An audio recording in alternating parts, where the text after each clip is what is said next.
Welcome back to Bloodlords, everyone.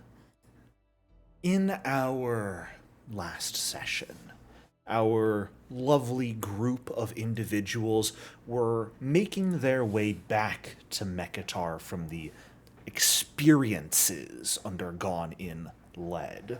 The separation, the betrayals, the conversations, everything that occurred, but left your group separate, with Kashmi and Solomon separating from the rest, and Mahari, Amira, and Aranth following behind not particularly long after.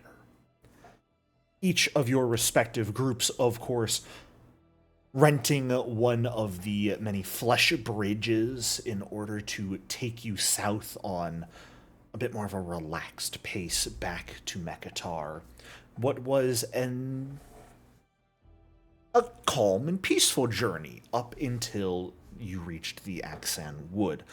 What realistically should have remained a calm and safe and peaceful journey, but whether through the workings of the Fae, some deal between the Fae and the Flesh Bridges. You're not entirely sure exactly the reason, but things began to get a little strange.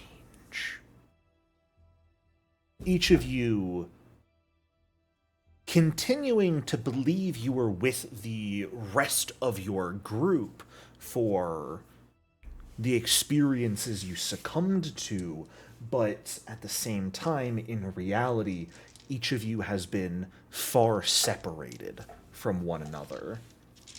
Though not all of you are yet to realize that. With Mahari coming across what appeared to be some sort of large battlefield with both living Ergathuan acolytes and a motley slew of undead having fought one another to obliteration. Amira finding a ruined tower with memories of her childhood and earlier life painted onto the walls, and a mirror reflecting what could only be a future version of herself taunting her on the second floor. Kashmi finding a barbecue. It wasn't real, but hey, it was a barbecue.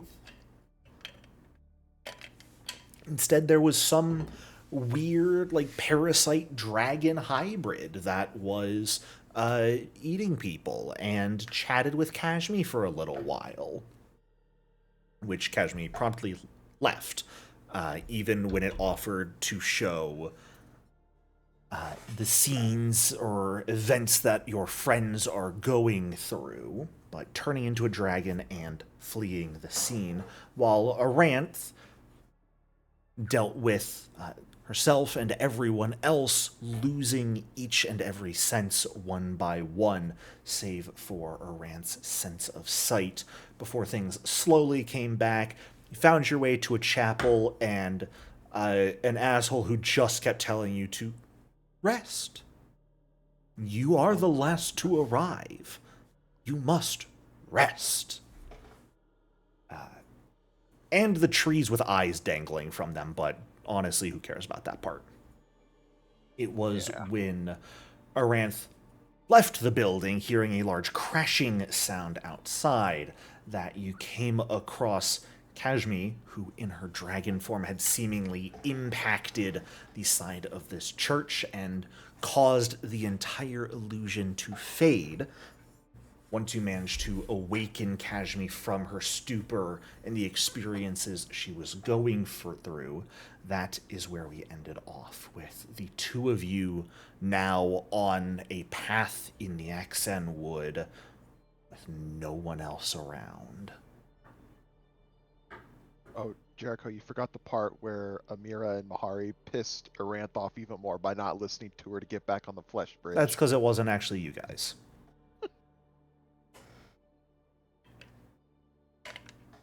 So, Kashmi, Aranth, it is just the two of you right now. in the middle of the road in the Axan Wood. Everyone else, gone.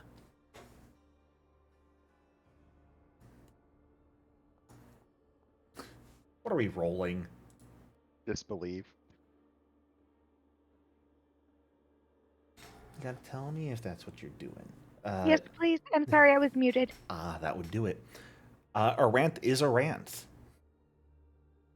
And there's no one else around. I'm gonna reach out with my dragon claw and just pinch her. Ow. Your dragon form has run out at this point, Kashmi. With my fingers. Pinch. Ow. Are you a dream? I should sure fucking hope not. Then I'm gonna pinch. Oh, fucking stop it! Look, and then I'm gonna hug her because I'm so glad it's really her. I mean, Aranth is pretty dreamy, but not in that way, I guess. Oh no, in that way. Wow, Hug. that's offensive. Total homo. You are trying to get your life back. Yeah, Calm down. Oh. You have to show Kashmi you care for a little while at least. Come on. Wrecked. Anyway, I will be right back again. Aranth gets up, walks away. I'm so sorry, Kashmi. That's okay. No. I mean, I feel like that's pretty par for the course for Aranth as well. It fits.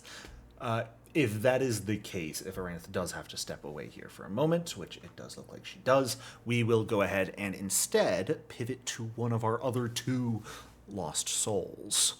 Yeah, So, my snackies arrived, so I never mind. apologize. Aranth is back. I am actually still out, but Shame. listen, my snackies are here. Snacky! Well, Snackies are important. for Yeah. our two individuals, our two poor lost souls, Amira and Mahari, which of you would like to go first?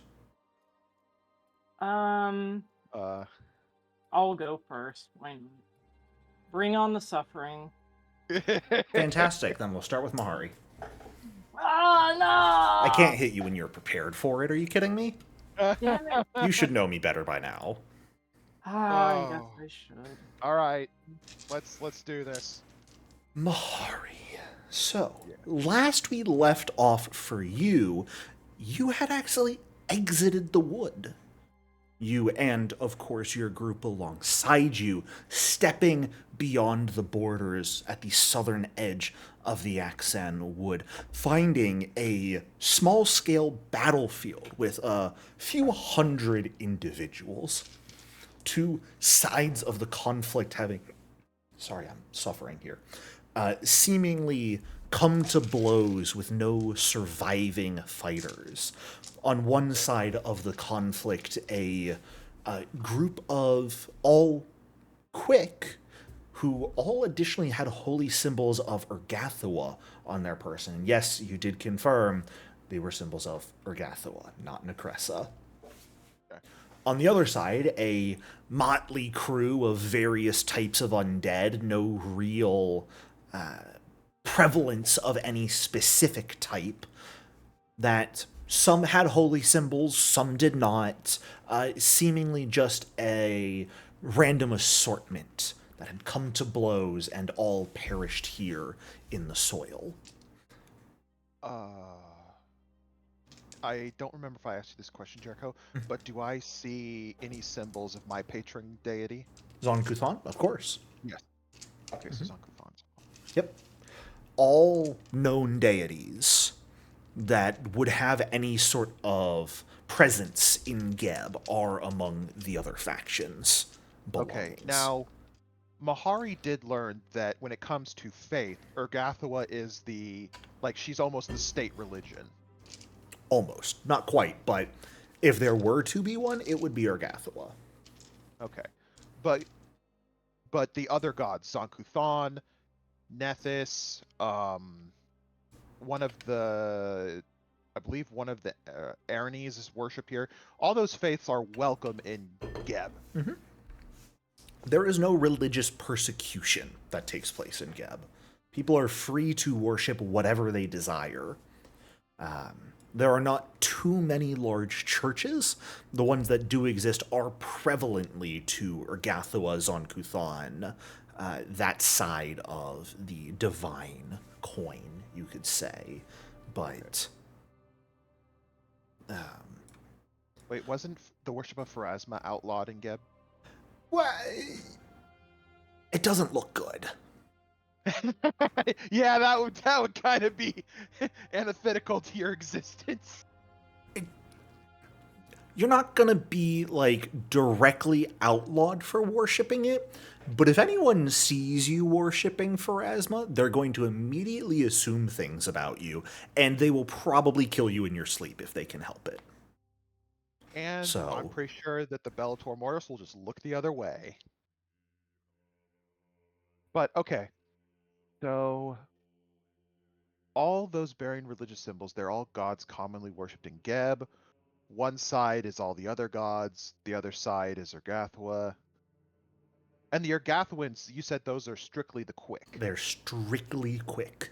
Yes, there's not a single undead among them. And you said there's like patches of burnt ground, like signs of heavy magic. This was a very clearly magical conflict. This was not a conflict where swords and flails and bows were present. This was every single individual here was a spellcaster of some sort.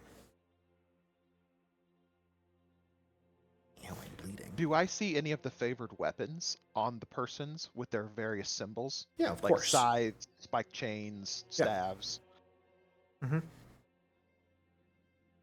You see Could I them, do- you do not see blood on any of them. It does Do not any of appear them like have, any like, open- weapon was used in this conflict.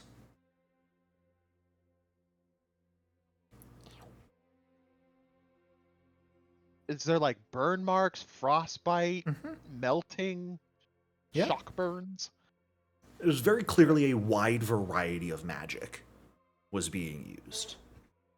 Okay. This is the site Could of I a do- full-scale magical war, effectively.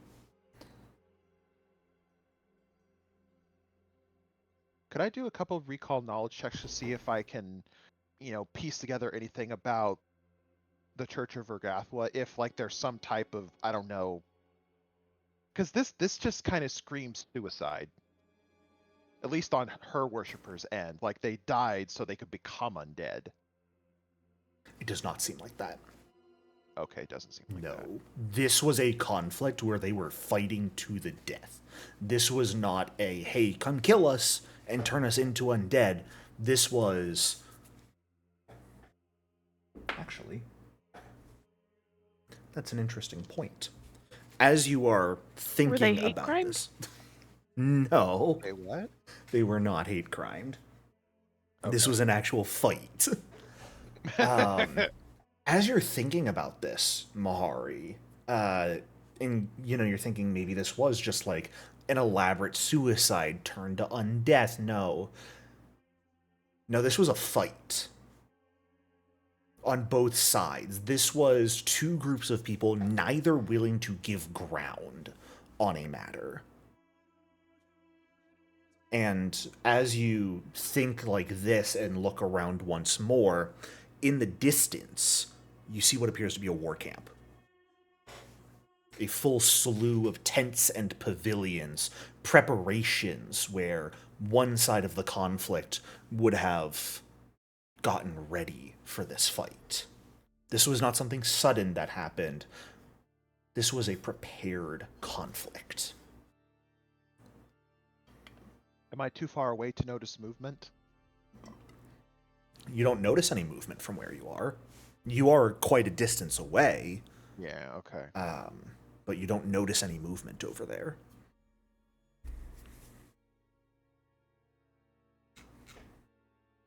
Okay.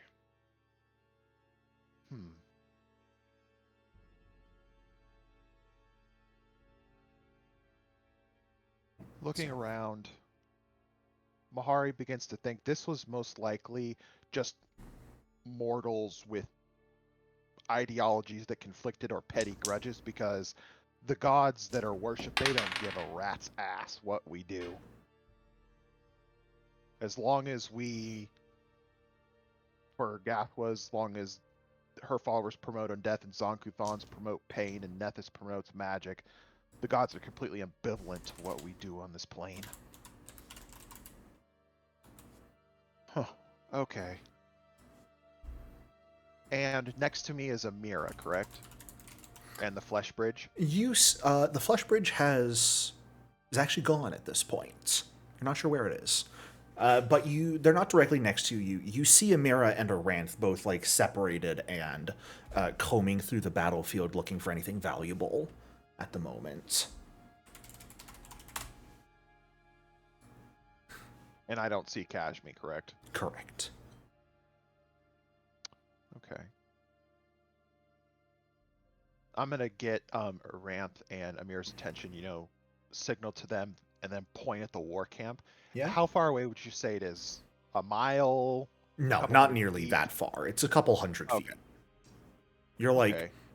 600 feet max. 100 feet max. Okay. And the flesh bridge, I just can't see it. Yeah, it's gone. Okay. Where'd it come from? Where'd it go? Who knows? Yeah, it went back to its union. Right. Okay. I'm going to start making my way over to the war camp. Okay. With one thing in mind. If I notice that Amira and Aranth don't mosey on over with me, I'll stop and help them do what they need to do. No, they make their way over when you mention. Okay. Also, if I notice movement, I'll stop and try to approach with more caution. Sure. As you make your way towards this camp, there is, it's like 5 or 6 rows of completely darkened tents at this point. There's no visible individual here. However, there is a almost path of broken shields and helmets and bits of armor leading towards the center of the camp from the edge. Almost like it has been laid out. I'm going to let my aura come out just to its regular 15 feet. Okay. And is there any blood or anything like guts? Nothing. Nothing. So it's broken shields, armor. Okay. Mm-hmm. Yep. It is just broken equipment, specifically defensive equipment, shattered and broken, leading towards the center of the camp.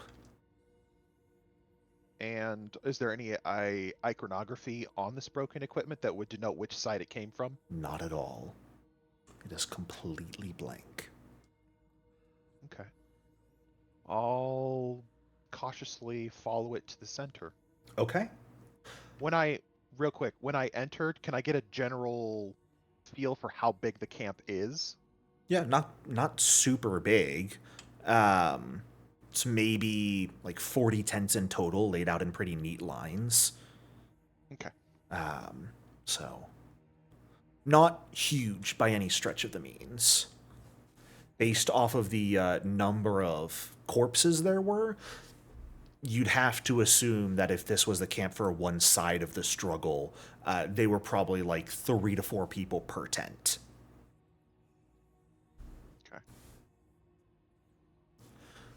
All right, then I just head towards the center. Yeah. As you approach the center of the camp itself, there are 2 things that catch your attention. The broken equipment leads up towards this large, pretty clearly command tent at the moment. Still dark, almost pitch black, the fabric of the tent itself. There are currently closed flaps for the entrance, so you cannot see what is going on inside. Beyond it, You can't quite see precisely because of the camp in the way, but there is what appears to be a monolith of some sort of darkened stone.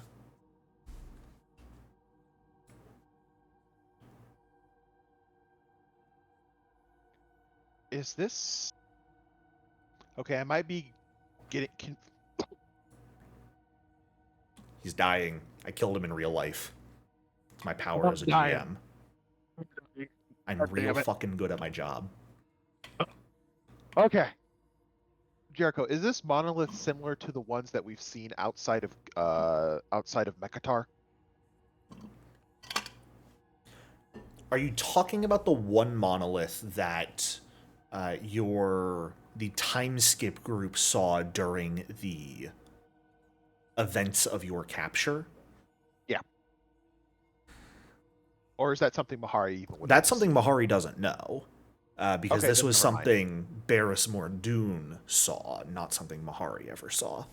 Okay. This okay, is, scratch that. from what you can see of it, just looks to be almost like an extremely oversized gravestone based off of the sort of rounded top that you can see over the command tent. Okay. I'll approach the command tent. Can I hear anything? Are there any voices? Nope. Dead silent. Okay. I'll take the handle of my spirit thresher and open the flap. Yeah. Pushing the Anything? flap open, looking inside the tent proper, it's nearly empty, save for a large wooden table dominating the center of the space. Atop that table, a map. Pieces very similar to what would be used in war to denote different forces are on that map, moving. Is it a map of Geb? Are you approaching? Yes. It is not. Is it Nex? West. It is a map of the Mwangi Expanse.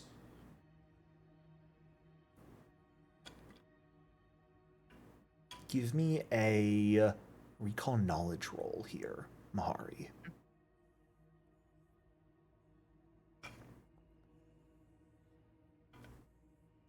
Okay. It is not simply the Mwangi Expanse, but a region of it that you recognize. It is the hunting grounds your tribe lives around, and its direct surroundings. Okay, the pieces on the map, are they like converging in on it or just moving around near it? They are all around the space. There are a number of pieces that still stand. There are a number of pieces that have similarly been knocked over.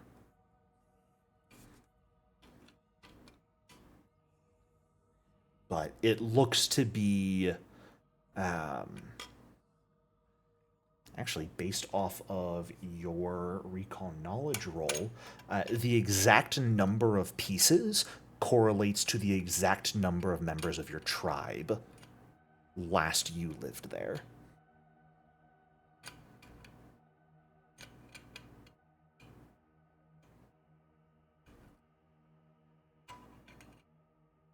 If I pick the map up, do the pieces still stay stuck to it? Are you picking it up? Yes. Fantastic. Every piece Mahari- falls off the map and crumbles to ash as it does so. Shit. Does the map crumble? No, the map still stands. There are 4 pieces that remain. 3 of which are... 2 of which are knocked over at the moment. 2 of which still stand. 2 of which were knocked over, but have stood back up in the process of you picking up the map.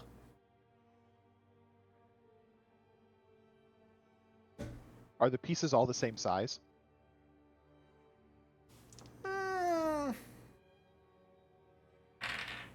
Yes. And they're just like little blocks, right? There's nothing to distinguish who or what these pieces represent. Unfortunately, yes. Okay, so so in essence, all 4 knocked over, but 2 got back up. Mm-hmm. Well, I know who the second one is. Or I think I know who the second one is. How strange. I know. So I'm going to take the map out of the tent Okay. and walk around to that big monolith. Okay. Are you like rolling up the map, or are you still hold? Because it's a big fucking map. This is Is a it like one of those massive medieval war maps? Yes. It is not like Okay, a roll small up. drawn map. It is a full war map. Roll it up. Okay. Yeah, roll it up. The pieces notably don't actually cause any like bumps as you are rolling it up. They seem to almost flatten to the paper as you are rolling it. God, I love magic. So many fun enchantments to do shit with. As you walk out of the tent, step around back, come to this large monolith. It does look like a tombstone, like a very classic tombstone almost. This big piece of solid stone. There's a lot of corpses at its base, like a lot of corpses.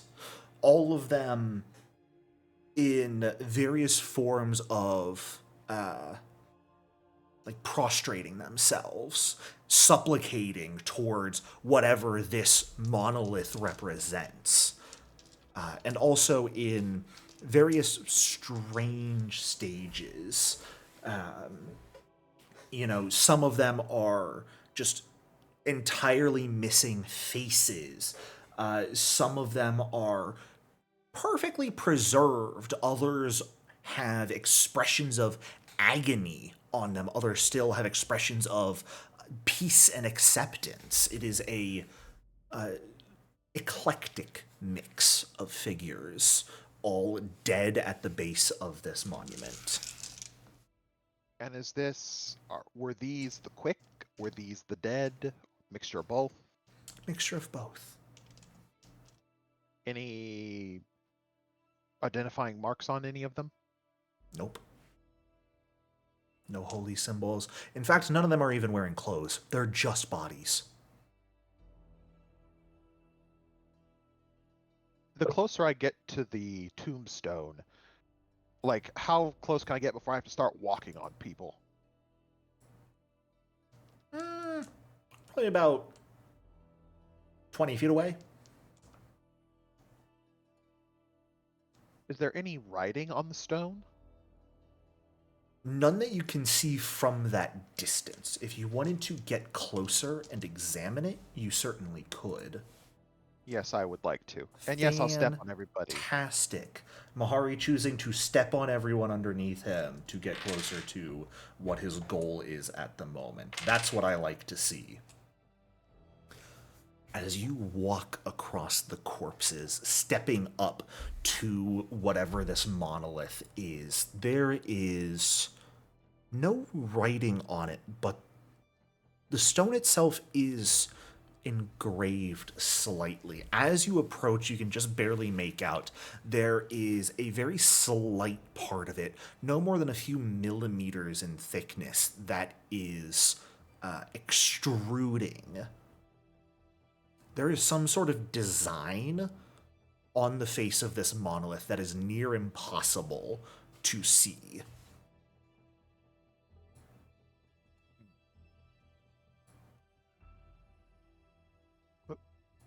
Impossible to see.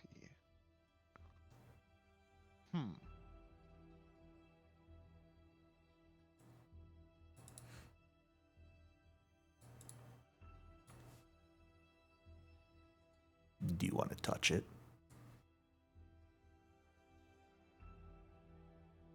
Touch it, touch it, touch it. Yes, I do want to touch it. Fantastic. You fall through it. Don't touch the Okay. butt. Oh. Okay, bye. As So you... So I touch it and I get like sucked into it. Pretty much, yeah. You Okay. touch forward, almost leaning forward to place your hand on it. And as you do so, there is no solid surface you touch. You lean forward with your weight slightly to try and get a feel for this, and all of a sudden just lose your balance and fall. Which is strange because you are quite good at your balance normally. You are not someone who would just lose their balance out of the blue and fall over if what they were leaning on suddenly vanished. You are at a level of skill where you could catch yourself. You are not able to catch yourself here. Be glad no one else is able to watch you because it'd be almost comical how you fall in this situation. I feel like Aranth, if she was there, I mean, she is there, haha. Hee hee ho She'd ho. just point and laugh. Sorry, Mahari. Pretty much. Like I feel like everybody at this point is well acquainted enough with each other to just point and laugh before asking if they're okay, but Aranth just doesn't ask if you're okay. Yeah. So, as you fall through this monolith, Mahari, you end up landing on your stomach on hard, solid ground. Oh. You are able to pick yourself up without much issue, and you find yourself in this pitted, desolate gray wasteland. It's this just entirely light gray almost all around you. There are these massive craters in the distance. The ground slowly rises and falls like very gentle hills. The sky itself, not your usual sky. It is pitch black. There is no light to be found illuminating anything in this place. You do have dark vision, correct? Yes. Thank goodness. This would not have worked if you couldn't see. Give me a perception check real quick. Okay. And go ahead and speak while you are doing so. Does this have any resemblance to the descriptions of the, I think it's called the Netherworld now? No. Okay. It's not. You are correct. It is called the Netherworld now. It is not related to it as you understand. Okay. As you take some time, begin to look around, see what else you find, could notice. There are 3 structures nearby. Specifically, all equidistant from you. Maybe 100 feet away each. Okay. 3 large thrones sitting empty in this wasteland. Do these thrones look completely identical from the distance I am at? Distance-wise, yes. Are you asking, like, do the thrones themselves look identical to one another? Yes. They look very different. Okay. We'll start with, what does the one on the left look like? The one on the left, I can absolutely describe for you. It is this fused amalgamation of bone and iron. The arms look like they've been sculpted from femurs, with these bands of iron running through, not just reinforcing them, but strengthening them. The entire backrest of this structure is one large tapestry of skulls, each of them with these twisted expressions on them, black ichor dripping from their eye sockets. Okay. Now, are these thrones, are they built for someone of Mahari's size, or are they built for something bigger than him? They're built for something bigger. Okay, and then the center throne? The center throne. That one is... That one's a bit more simple, actually. It is a single slab of hewn black rock, completely unadorned. Well, that's not entirely true. It is smooth at first glance, yet there are numerous cracks lacing its surface with this faint light glowing from them, almost like the light of embers in a dying campfire. Do they pulse?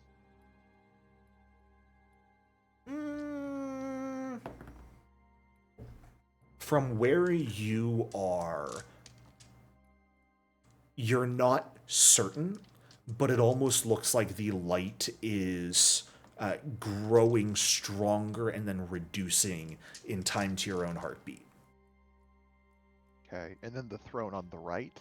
Oh, the throne on the right is very, very fun to look at. It is a throne of pure iron, but not comfortable iron, because it's more so like someone took a bunch of spikes and made them in the shape of a chair. It is spikes of varying heights and thicknesses, all of them arranged such that through each of their variable heights, it looks like a chair. Now, the thrones are all 100 feet away, respectively. Mm-hmm. Now, are they all next to each other, or are they like, at the points of a star kind of deal? It's like semicircle, so there's one directly ahead of you, and then like 45-degree angle for the other ones. Okay, I will approach the thrones. Which one are you approaching? This is where Jericho starts sounding a little too excited, and I get nervous. If I just Which walk one do you want to approach, Mahari? I will approach the one that seems to pulse in time with my own heart. The center one, okay. Yes. The one of smooth black stone, but with cracks that light emanates from. Absolutely. You may Is approach nobody it. else concerned that Mahari's heart is beating again? You weren't supposed to notice that, Amira. Potato, tomato, I guess. Fuck, man. I'm nervous. I don't like this. I love this. Character development. So, when I get to within 10 feet of the throne, I stop. Like, if there's like a pedestal that goes up, like you have to walk up a pedestal to get closer, I Give stop me a will before that save. pedestal. Okay. Because otherwise, no, you don't.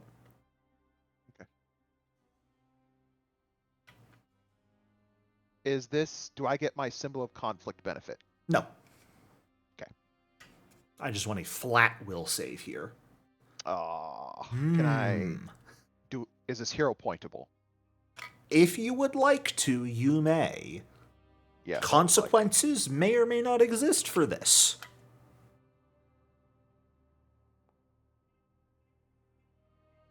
Okay. You are able to stop. You feel yourself almost straining against your own body. Your body, your physical form at least, wants to continue moving forward right now. However, you are able to force it and almost hold it in place at a stop, about 10 feet away from this throne. The throne itself, now that you've gotten a bit closer, it's about 30 feet tall. It's a big throne. So do I feel the compulsion to like sit in it or just touch it? So far, you're just feeling the compulsion to approach. Okay. Is there any, aside from it being smooth black stone with the embers that seem to pulse with my somehow beating heart? Mm-hmm. Shh, don't pay attention to that. Yeah, is there any like writing on it? Any symbolism? Anything? It is otherwise completely blank. Does anything change in my surroundings the closer I get to it? Mm-mm. Nope. And the longer I stand here, the stronger that compulsion becomes. Does it? Right? That's up to you. Oh. Well, since for now, I'm in control of my body, I'm going to get closer to it. Okay.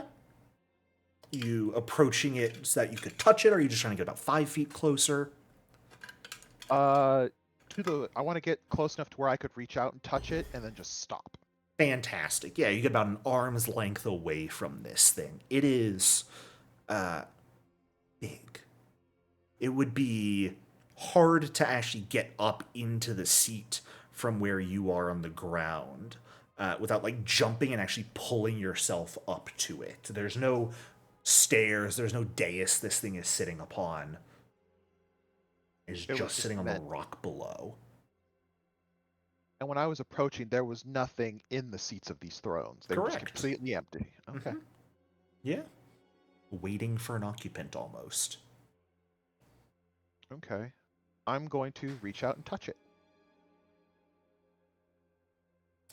It is lukewarm to the touch. And if I slide my hand over to the ember, does it like heat up? No. The glow itself does not appear to have any heat.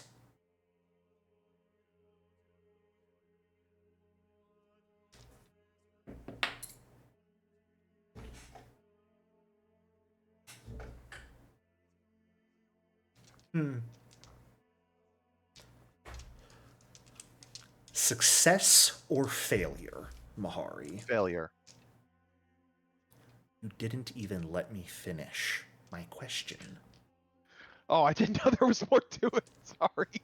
Which of those is the story of your life up until now?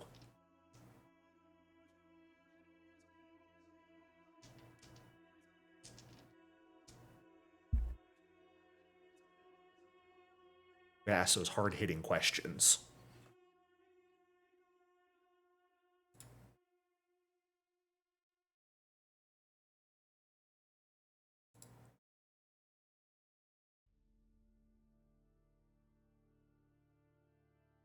Mrs. Mahari thinks and thinks and thinks.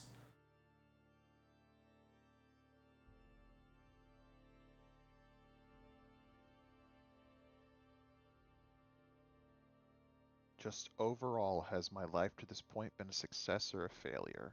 Mm-hmm. How would you, at this very moment, describe your life up until now? A success or a failure?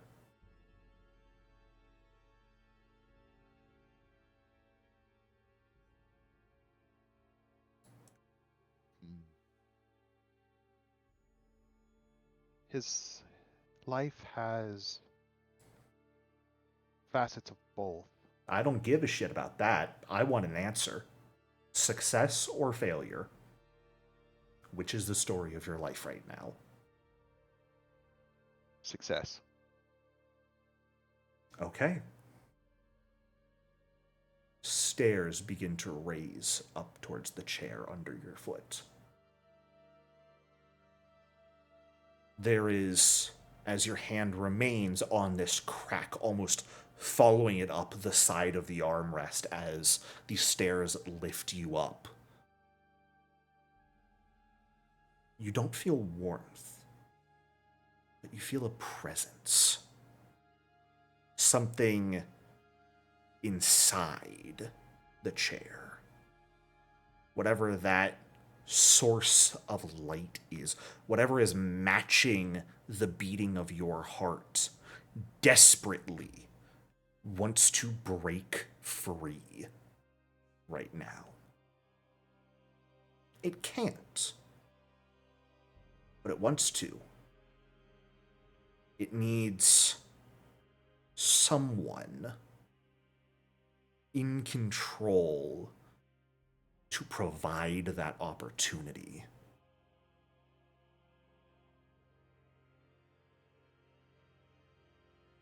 Someone to sit, to take control, and become the opportunity.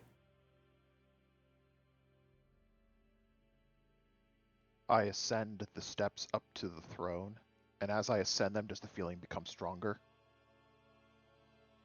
No. It is simply a feeling that you could not recognize up until now. but with your acceptance of your own story, you can now feel it. Is this feeling Right. coming from the chair, Mahari? Or is this feeling coming from you? This feeling would be coming from him. Okay. And as I ascend the steps onto the seat of the chair itself, it doesn't like shrink or grow, it just stays exactly the same. It remains the same. A larger than life seat waiting for an occupant. Well, then I will walk to the back, turn around, and it'll be comical, but I will sit.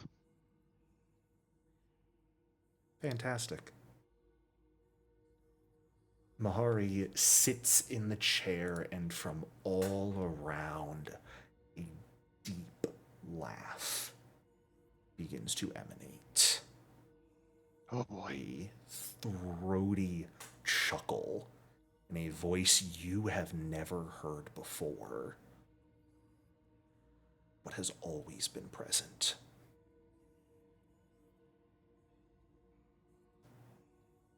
You'll come to consciousness later, Mahari. Okay. Oh boy. That was Fun, awesome. fun. It was.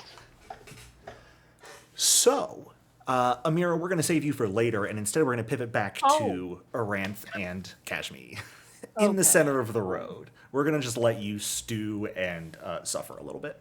You're horrendous. I'm aware. So, Aranth, Kashmir, you have no idea what's going on with your two friends, but they are gone. Kashmir, you have just pinched Aranth multiple times and gotten up and hugged her.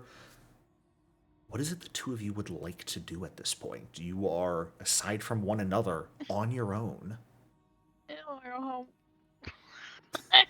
This shit sucks. None of these fucking stray cats, no offense, they don't fucking listen. What are you doing here? What am I doing? What?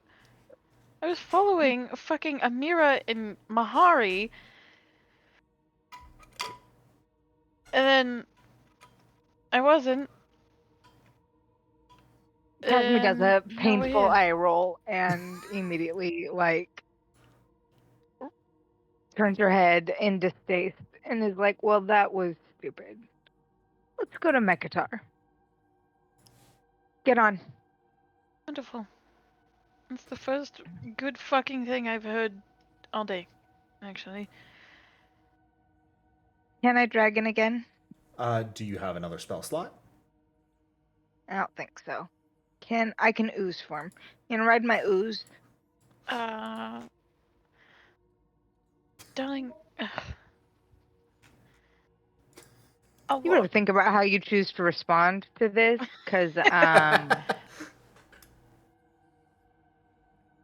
where's our bridge? Nowhere in sight, neither of them. It's fucked off. Can I just believe the surroundings? I'm not even going to ask for a roll. It's real. Unfortunately for you. What time of the day is it? Good question. It's kind of dark right now, but there's also like full tree cover. Best you could guess, early afternoon, maybe? Is there a way to tell, like, where we are? Are we far from the edge? Are we Yeah, you're in the forest.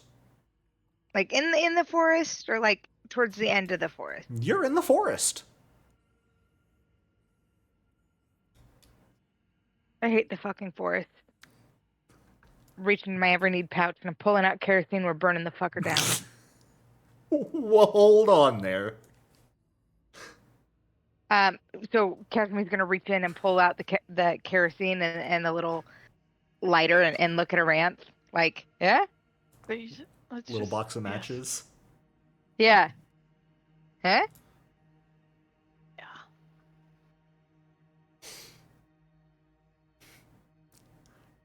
What are you think I have- dousing in kerosene? The trees or yourselves? Let's ask that question first. What's going to be easier to get you out of this situation? Guess that's a good question.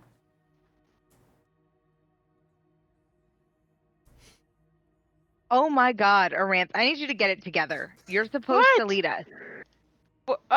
I'm Oh my sorry. God, do I have to be in charge right now?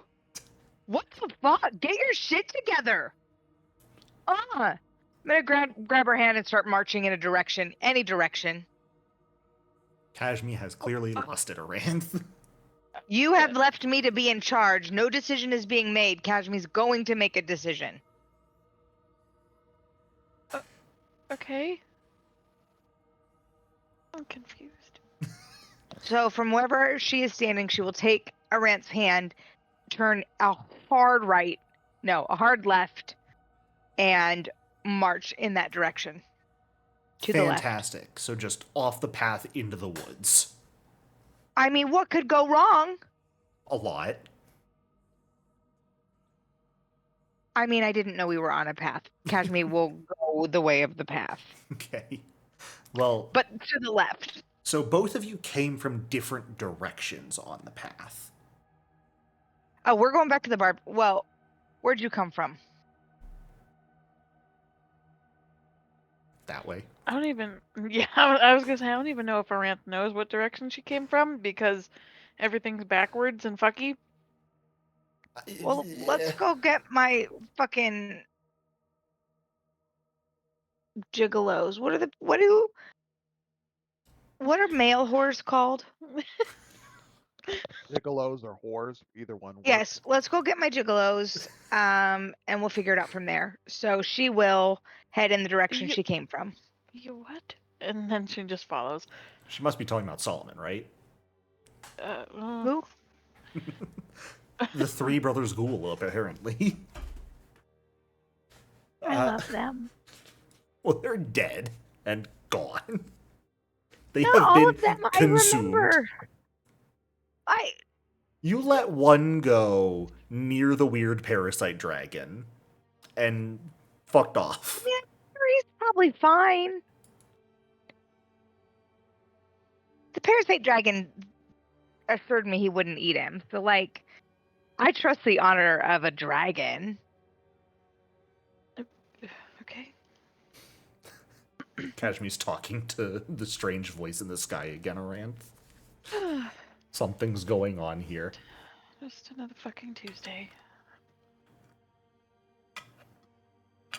As the two of you just begin heading in that direction, making your way down the path towards where Kashmi came from, towards the Ghoul brothers, I will ask either of you for either a blind perception check or a public survival roll, depending on what it is you are attempting to do. Are you attempting to just, like, look around and make sure you're not getting swept up in any more illusions, or are you actively trying to look for traces to get you out of the forest?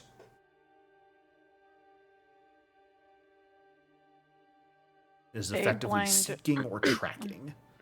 Okay, a public which roll? I'm sorry. Public survival or blind perception? Can I counter a performance roll? No. Because Kashmi isn't doing either of those things. She's faking it. She is You can roll Yeah. deception. How's that sound? much better because my performance is 5 and my deception is 22. Give me a blind deception check to see if you can deceive Oh. Aranth. Do over. Yeah, deception should always be blind. I forgot. No worries. Okay. Close your eyes. Be Aranth, deceived. Kashmi looks like she's doing great. I got this.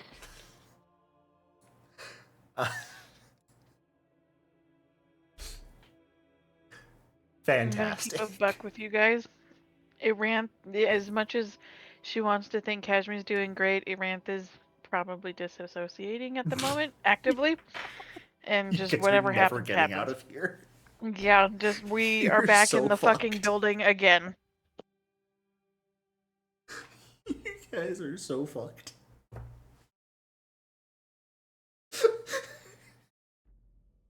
Okay.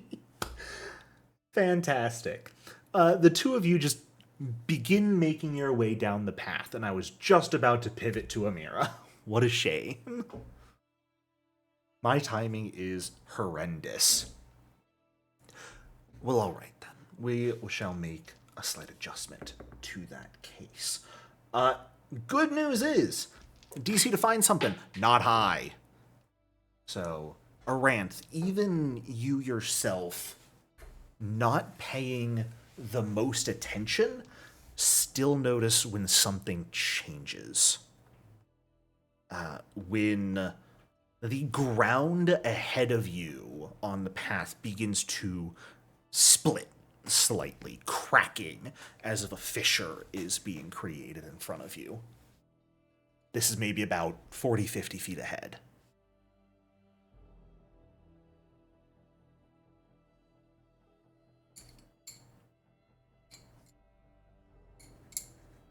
Par for the course. Arantha's gonna look at Kashmi and then look at the fissure and then look back at Kashmi. Kashmi is facing the other direction. Oh, for fuck's sake. And she, like, grabs Kashmi's shoulders and spins her around. I think we should do something about that. Fissure is growing larger, beginning to emit this, like, strange, like, black and red light from it. Oh. We should either do something about that or fuck off promptly. Do I see it? Yeah. It's there, all right. What the fuck did you do, Aran? What did I do? Oh my god. This is... Kashmi is going to turn and walk away from Ranth. She in the opposite direction. I'm done with all of this fuckery. I'm done. The direction you just came from? Correct. I'm going back. This is Aranth's fault. There was no fissure. Now there's a fucking fissure. So it's my fault. And you also hate my eye. You hate my entire body, actually. And so you just hate me? Is that what's happening? Kashmi's gonna look really uncomfortable and on the spot because she had never actually thought about it in that way. But you just laid out a very rational and reasonable explanation that now she's forced to have to, like, really consider. Because it had never occurred to her that she might hate you. But also, you are right. I do hate all of those things. As you are considering that, Kashmi, turning back, thinking on it for a moment, the ground erupts. And something is just shot out of the ground up into the air. Probably your fucking dad or husband or ex-boyfriend or some fuckery from your fucking life. Before Jesus. Crashing into the dirt at Aranth's feet.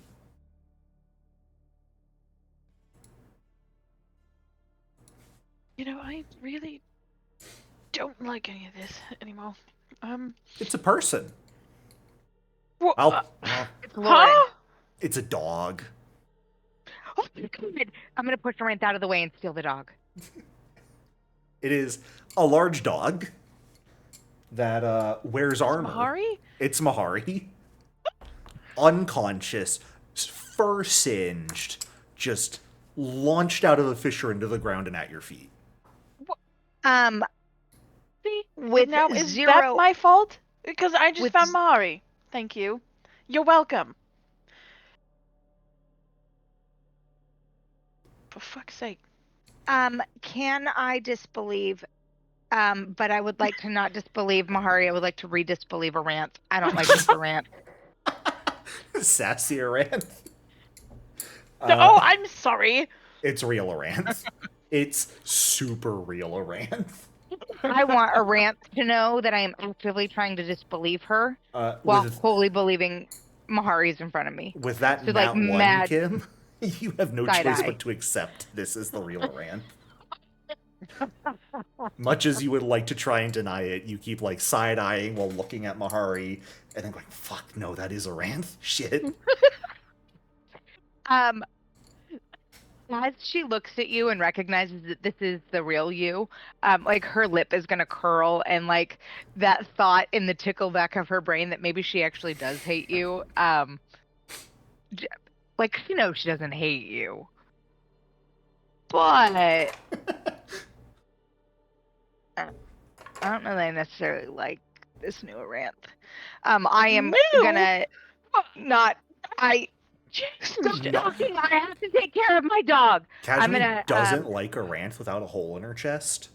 No, it's gross. I don't. Something's Oh. wrong. Kashmi's used to it at this point. No, there's some. This Aranth doesn't feel right, and I don't like it. There's something off, and no. Does Get your Kashmi just janky ass. not like change? Kashmi loves change. All the change. okay, The quarters, the dimes, the nickels, Right. all of it. The pennies. So she Those likes are change beautiful. unless it happens to me for the better, and then Kashmi says, "You know what? Maybe fuck this bitch." That's what I thought. And Aranth like nudges Mahari with her foot to wake him up. You know what's really funny, Kashmi? Kashmi Go ahead. will be on her knees, like ready to give him full mouth to mouth, like full TPR, like this is her dog, for fuck's sake. I will just say this, Kashmi. Of all of the just lifetimes of Amira you experienced, Aranth was in many of them. This is a lot more of a mild Aranth than most of the ones you've dealt with recently, or at least seen recently. So, Dear God. Maybe that's it. Maybe there's been so many Aranths that this one doesn't feel genuine. I don't know. There's something about this Aranth that I don't like. You're saying I'm fake? I mean, Damn. like, I'm gonna do the eyes up and down, like checking you out.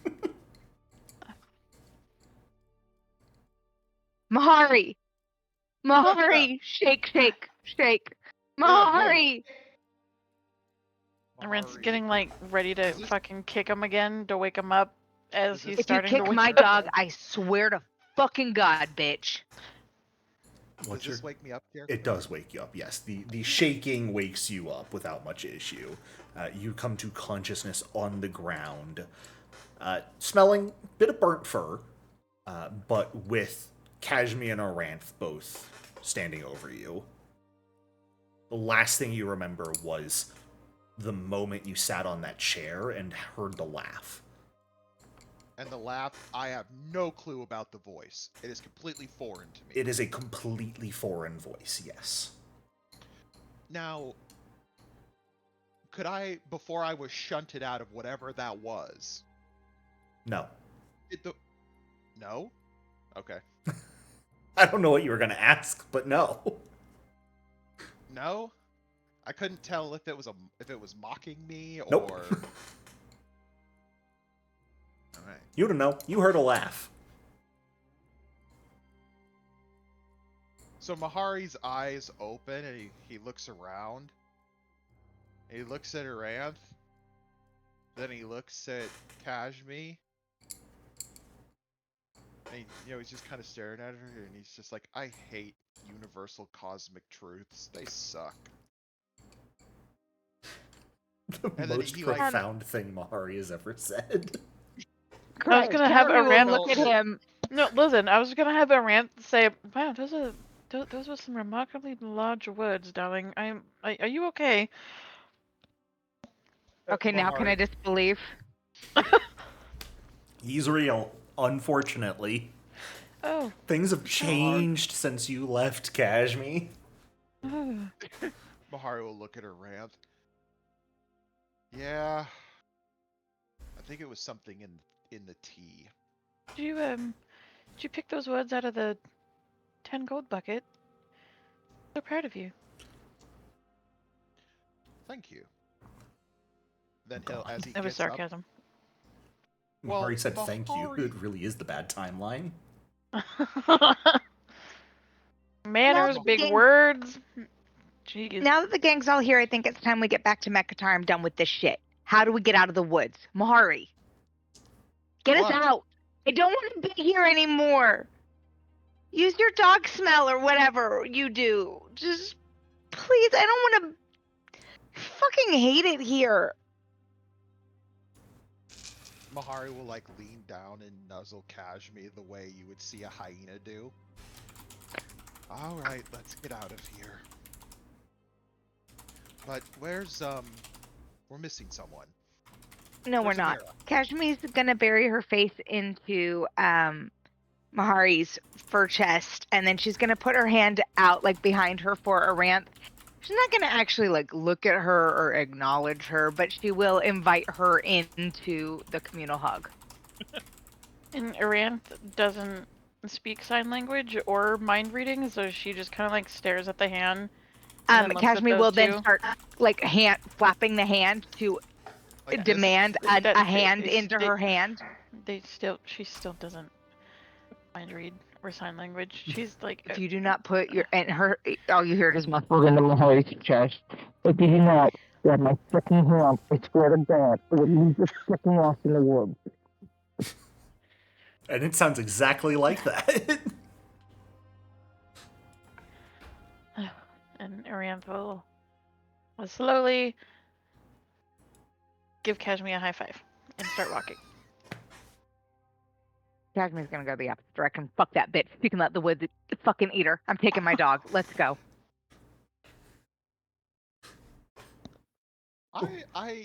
Does Kashmi begin to walk off? Yes, in the opposite direction of Aranth, who didn't want to love her back. She has had enough of not being loved. Thank you. What? Taking my dog and I'm leaving. Okay, hold on a Let's minute. go, Mahari. Mahari's going to pick Kashmi up, set her on his shoulder, look around. Okay. Which way is the way out? We've lost our flesh bridge. Something's not right because we're all fighting. Well, you and me aren't. And Amira's missing. And Amira's not missing. Amira left us.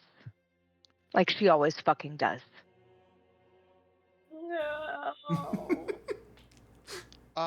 Jericho, since I am Kashmi's dog, can I get like that sixth sense dogs have for their owners if I could tell if she's like deeply upset and, you know, doesn't want to talk about it? Give me a Are perception check. you asking to be a service dog? Because that's what it sounds like. Mahari wants to be an emotional support knoll. Support animal. Yeah. And emotional support. Character development. If that's how this turns out, I'm gonna put that into his character sheet. Mahari, the emotional support knoll. Yes. None of us were All right. expecting this twist in the campaign. Mahari becoming the most emotionally stable one here. Yeah, I'd say, Kashmi, if you are trying to hide your feelings right now, Mahari can see through them. That's fair. So, Okay. Mahari managing to beat Kashmi's pretty high deception DC with that. Oh wow. So To be fair, I think that Kashmi would have a natural handicap because you are her dog and she really does love you, like almost as unconditionally as a person can. I mean, she loves you the way she loves her dog. Like she would throw herself in front of a car to save you. and Would Mahari you pretty much now? feels the same way. And Damn note it. that down. Erica's writing that down. It's like more fodder for the slaughter. So once Mahari somehow sixth senses that Kashmi's really upset, he'll lean over and rest his ginormous head on her lap as she sits on his shoulder. Kashmi, I was there when we were all torn apart during one of the greatest moments of your life. I'm not going to stand here and pretend to be smartest person in the world because we both know I'm not. Neither am I going to pretend to know what's going on between you and Amira. But something is. Do you want to talk about it, or do you just want to leave? Yes.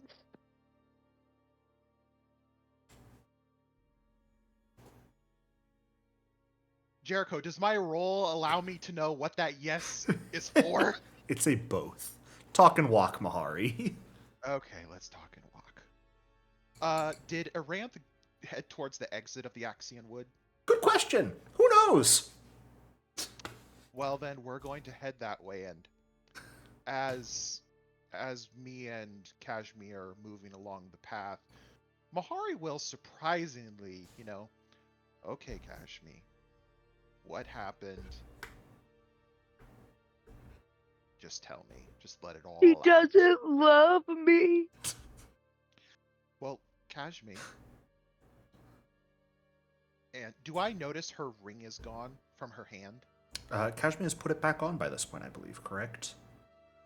Oh, did I? I don't think so. I might be remembering wrong, but I thought one of the first things you did after Aranth woke you back up from experiencing all of those Amira's lives missing you put it back on. If not, that's A-okay. Oh, right. I don't remember. Okay. Then I will leave it up to you. Did you put it back on or not?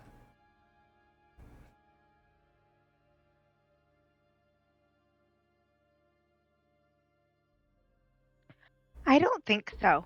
Okay. Then yeah, Mahari, you would very clearly see she is not wearing her wedding ring right now. Okay. And Kashmir, what hand did you wear it on when you did wear it? My left.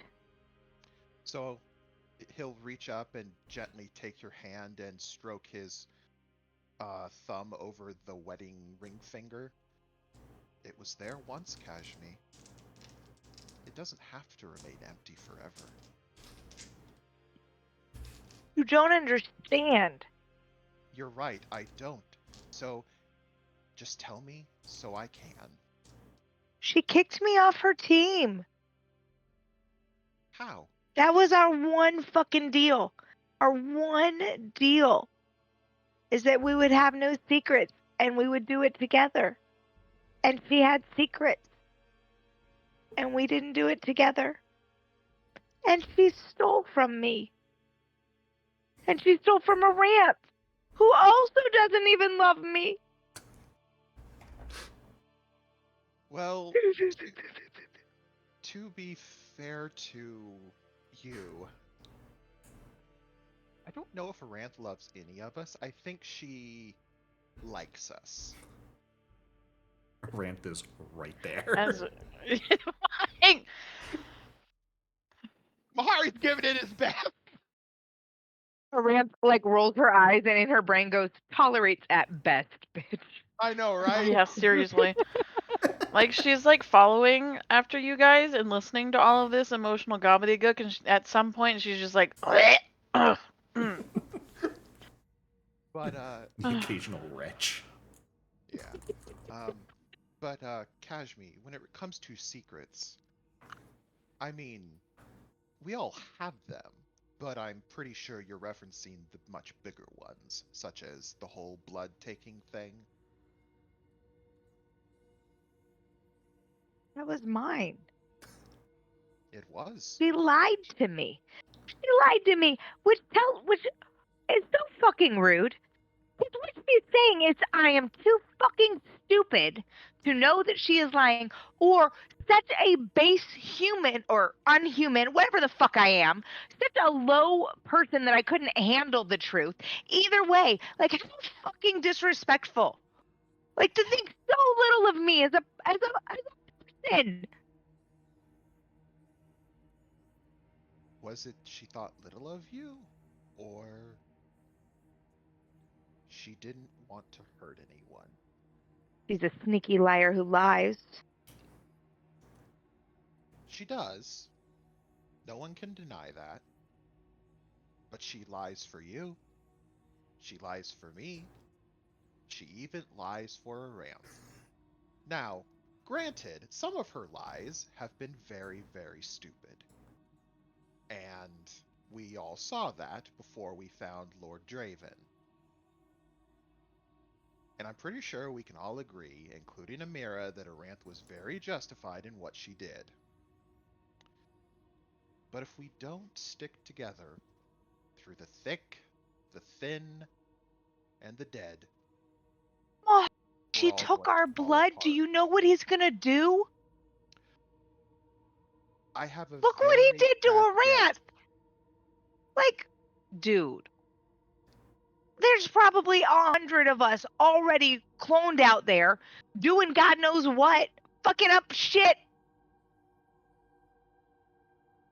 And then Kashmi's gonna think back to all of the dead Kashmis from her timeline and immediately assume that it was those other Kashmis that killed them, and certainly not her.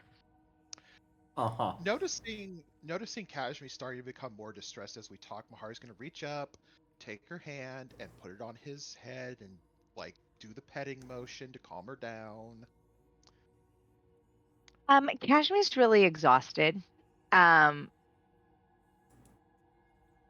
And being carried and just petting her dog, she's gonna put her head down and just close her eyes and take a minute, because like all of the weight of all of the things that have happened, and she's been partying really hard and now is out of drugs and out of alcohol and like exhausted. So she is gonna take a little rest on Mahari. Kashmi gives up on Carry the me therapy into the session. woods, my guy. And he will. And Mahari will like kind of look over his shoulder. So, Aranth, What? what did I miss when I was on my sojourn through the world of unconsciousness? Apparently, I don't love anybody, and apparently, Kashmi hates me. So, you know, it really, take your fucking pick, honestly. Or it's like, I have no fucking idea, my guy. Well, irregardless of what happened to me, I'm still committed to getting that bastard for you so you and your father can rip him apart if that makes you feel any better. You know what would make me feel better, Mahari? Getting out of the woods. Oh, what? Okay, Aranth wants to disbelieve this Mahari only on He's too the smart. pretense that, yeah, he's too smart and insightful, and this isn't our Mahari. Unfortunately, it's the real Mahari. And I mean, you see Aranth go through like all 5 stages of fucking grief at the same time here, and it's like I don't know. She just kind of like squints at him a little bit, and What Okay. did Mahari go through to make him like Yeah. this? like whatever he did gave him a fucking brain, like the Scarecrow in Wizard of Oz. I He only evolved. had a brain. Well, let's get out of the fucking woods and find Amira on the way out. As much as we may want to tear each other apart, we need each other to get through this. Not to mention, we still have our bargain to uphold. Ugh. But What if I just kill myself and then I just reincarnate as a Strigoi and I don't have to deal with any of this shit anymore? And make your dad real sad. This, you Might know, make that voice in your head real happy though. So I mean, Also, Aranth, I don't think Lord Abraxas is going to let us just kill ourselves to get out of the deal we made with him. I mean, he's a god. fucking semantics, Mahari, God. your soul ends up in the abyss in front of Abraxas, and he just boots you back to reality. Fuck. Finish your work. Oh, our fucking. Correct. She'd be That is so mad. exactly what happened. I hired you. Get out there and work. Abraxas is just this evil CEO of. You can die when you're done. You can die when you're off the clock. Jericho, does Kashmi actually sleep? Yes, she takes a cat nap. Oh, okay. So She she's does. actually sleeping on his shoulder. Mm-hmm. Okay. Does Kashmi ever turn incorporeal when she's asleep? Just accidentally? Sometimes. You gotta keep an eye out. She might just fall through you. Oh, Mahari would definitely be keeping an eye out for something like Okay. that. He's not going to allow Kashmi to just fall off him like that. Fantastic. All right. Just so you know, when she first starts to feel like she's falling, she immediately goes corporeal. So let's just hope I'm not inside you. That's awkward. Gonna hurt if it does. All right. Amira, are you back with us? Yes. Okay. Oh, I thought I pressed the button. I did not. Well, as Mahari, Kashmi, and Aranth make their way towards where the edge of the wood might be, who knows, really? Who knows? While also keeping an eye and ear and nose out for you and where you are. Let's figure out where exactly you are right now. So, Yeah. Amira, Where am I, boss? you went through a pretty fun time, I think. Yeah. You were traveling with everyone else and came across a small crumbling tower nearby but slightly off the path in a clearing.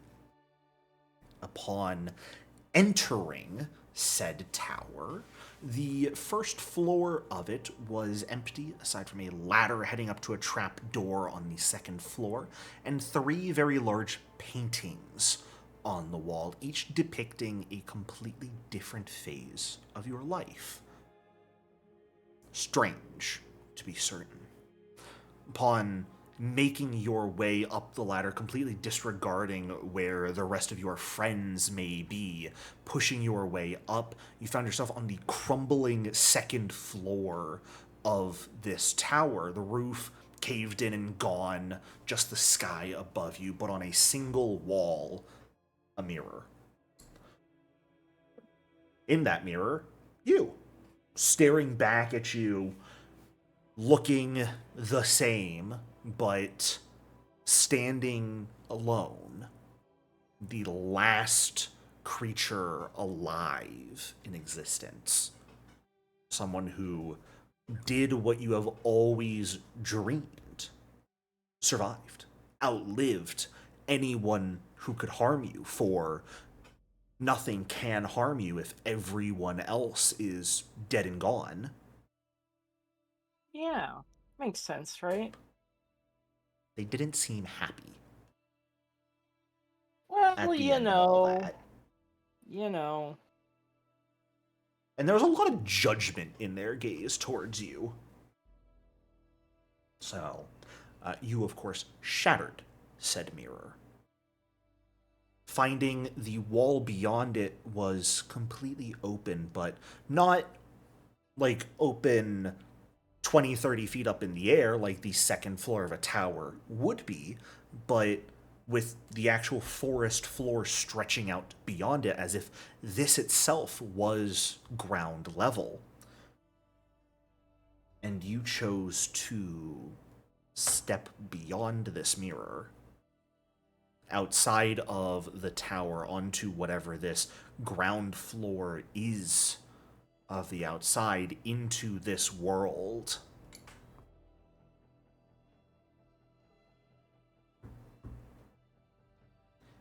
You've taken a single step outside. Your left foot passes beyond the wall of the tower, landing on the hard ground. Your back foot still remains inside. You have one chance here to take back this decision. To not go beyond the mirror.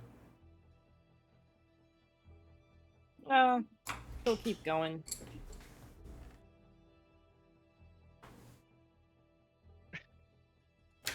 Okay. Amira has chosen to push forward. As you step outside Amira, the ground itself is hard, packed dirt, but it begins to soften as you continue to make your way forward out into this forest, which looks exactly the same as the rest of the Axan Wood you have been traveling through, that you know from the numerous jaunts you've taken into it by now in your life. The further you walk, though, the softer the ground gets, the more it begins to squelch underfoot as the ground itself is almost turning into mud, a bog. There is liquid in the ground, almost more so than the hard ground itself. This liquid is not water, though, that is soaking out of the dirt through your shoes, covering the underside of your legs. No, this liquid is a very clear and familiar red. Mm-hmm.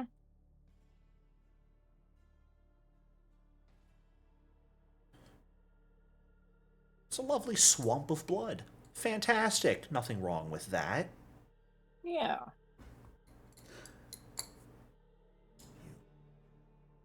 Continue to push forward as this blood that has squelched out of the dirt begins to churn alongside you, beginning to follow in your footsteps, the very liquid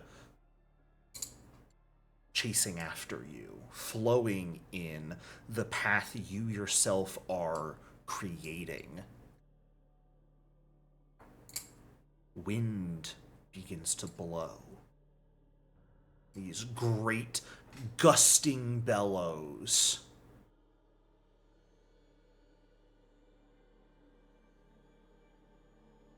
The blood of this world you are treading a new path in follows along the veins and arteries you yourself are charting as the world begins to breathe new life. Voices and sounds begin to rise and fall as a new heartbeat is created for this world. Blood picks up speed, rushing past your feet, and begins to harden, turning hard-packed dirt into paved cobblestone ahead of you. The trees begin to fracture and expand, their bark peeling off, the wood lengthening, strengthening, turning from massive trunks into buildings, as the forest itself turns into a city block. The voices you heard begin to have forms manifest out of the falling leaves of these new buildings, growing into people of varying heights, ages, ethnicities, gender, all manner of people on the side of the road. Everything grows taller around you. The world itself seeming to enlarge. The street growing wider, the buildings getting bigger.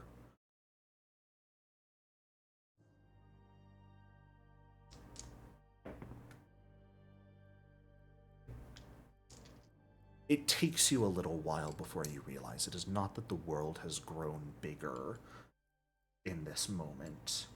You have grown smaller.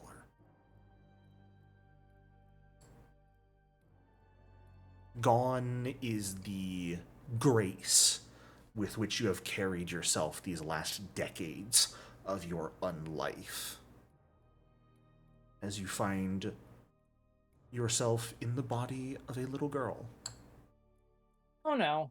Oh no, no, no, no, no. Wandering no, down no, the no, street no, in no. search of her parents. separated by pure happenstance. But at one of the most unfortunate times, as cheers begin to rise from the streets, people with looks of glee and also panic begin to spread to the sidewalks off of the cobblestone roads themselves. The sound of horses approaching as an entire group of regally bearing people, all astride beautifully bedecked horses, wearing the finest of clothes, are making their way down the road on a direct collision course with you.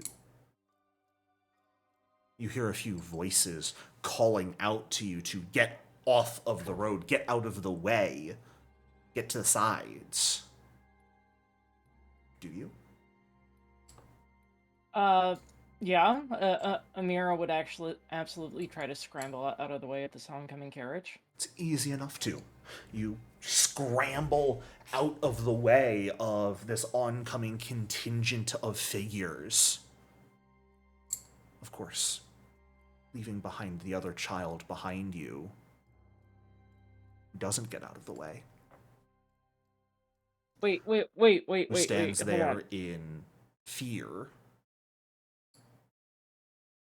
You didn't notice Sorry. this person was behind you. Not until you started to move out of the way. Oh, boy. As you push out of the way, rushing to the side of the road, this contingent bearing down on the lone child who sits in the center of the road at this point. The guards at the front begin yelling at this child to get out of the way, who just stands there petrified in fear.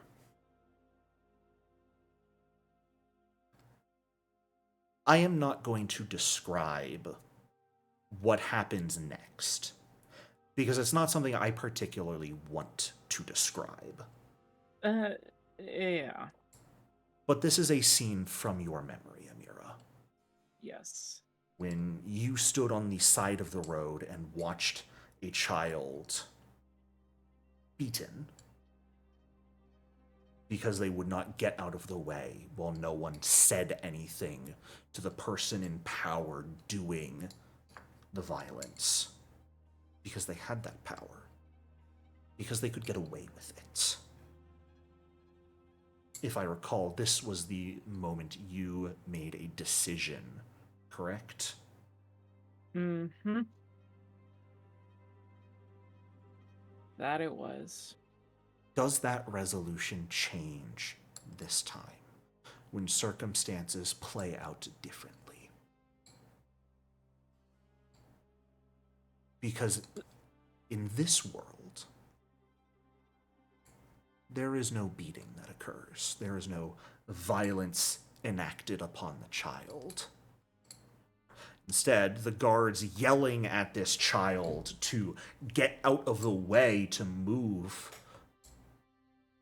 A voice hushes them from within the crowd. A figure of regal bearing, the fairy tale definition of nobility, trots their horse forward to this child, gets off and kneels down in front of them, speaks to the child. A whisper no one should be able to hear, but you yourself are able to hear a question: where are your parents? The child begins to cry, finally having some emotion, some control of their body come back to them as they explain they are lost.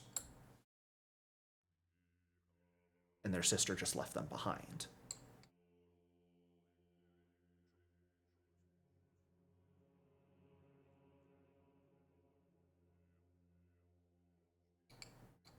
This little girl gets scooped up by the nobility. You hear the figure promising her to help find the parents as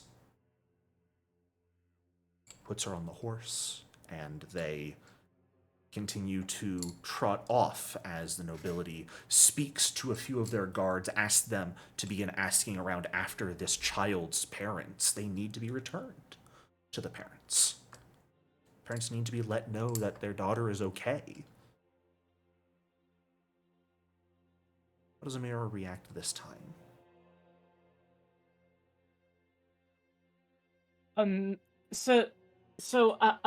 I guess the question I have is, the Amira that Amira is right now, is she back in the mindset You are of... yourself. Okay. You have your memories, you have your experiences. You are simply in a far younger body right now. I think the primary feeling Amira would be experiencing right now is bitterness and jealousy. A bitterness over the fact that she was born and raised in Geb, and an envy over those who are born and raised in better places. This is still Geb. That noble figure had the very clear fangs of a vampire. Many of the guards are wearing patchwork armor through which their bones are currently present. This is Geb. It's bitterness and envy that she was born... Well, okay. I guess the question I have right now is this... This is the thing Amira remembered happening, but it's different this time. It is. The figure is showing care, and you can hear the voices of... Then... It is different from what Amira remembers. I think it's still the bitterness and envy. The bitterness and envy of she could have been born into this Geb. And especially, with her relationship with Kashmi, she's aware of the existence of, like, alternate timelines, alternate realities and stuff. So as she watches this vampire pick up this little girl and help her find her family, the little girl Amira is just kind of like balling up her fists, gritting her teeth, and is just fuming with bitterness right now. Like, why couldn't this have been the world I was born into? Why did I have to be born into the one that I was? Sure. I have a few follow-up things that I would like to ask. First things first, I'm going to ask for a will save here. Public, no matter what you roll, do not spend a hero point on it. Okay. Understood. Because you do not know yet if you want to succeed or fail at this roll. Fair enough. Okay, open? Yep. Okay.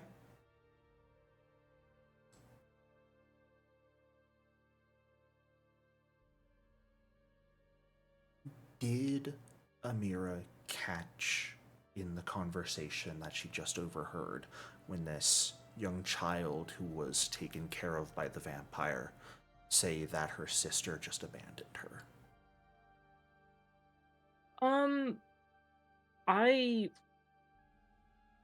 I think she would have, and that would have, like, probably triggered something as well.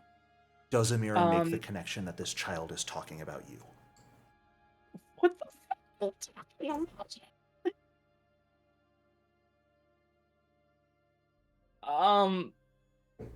Oh, fuck.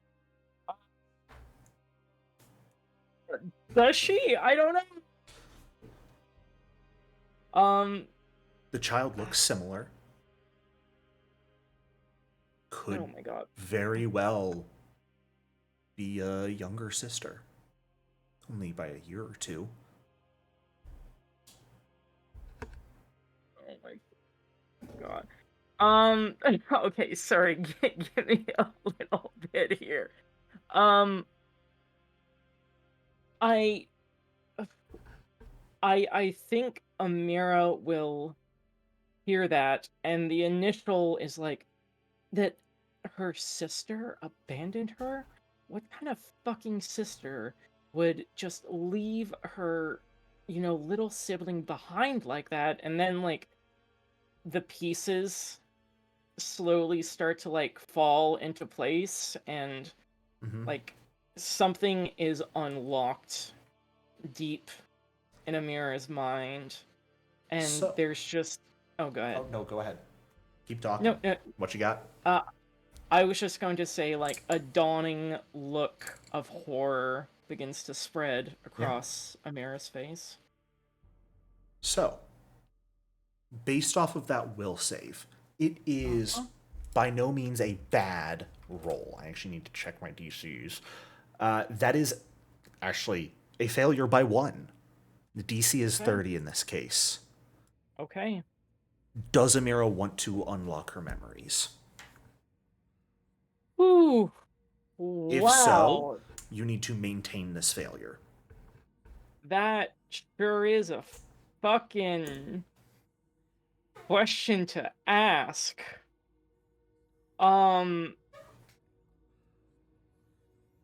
Is there anything you can pivot to while I think on that? We can actually go ahead and take a break at this time. This is a Okay. perfect little break moment for us. Yeah.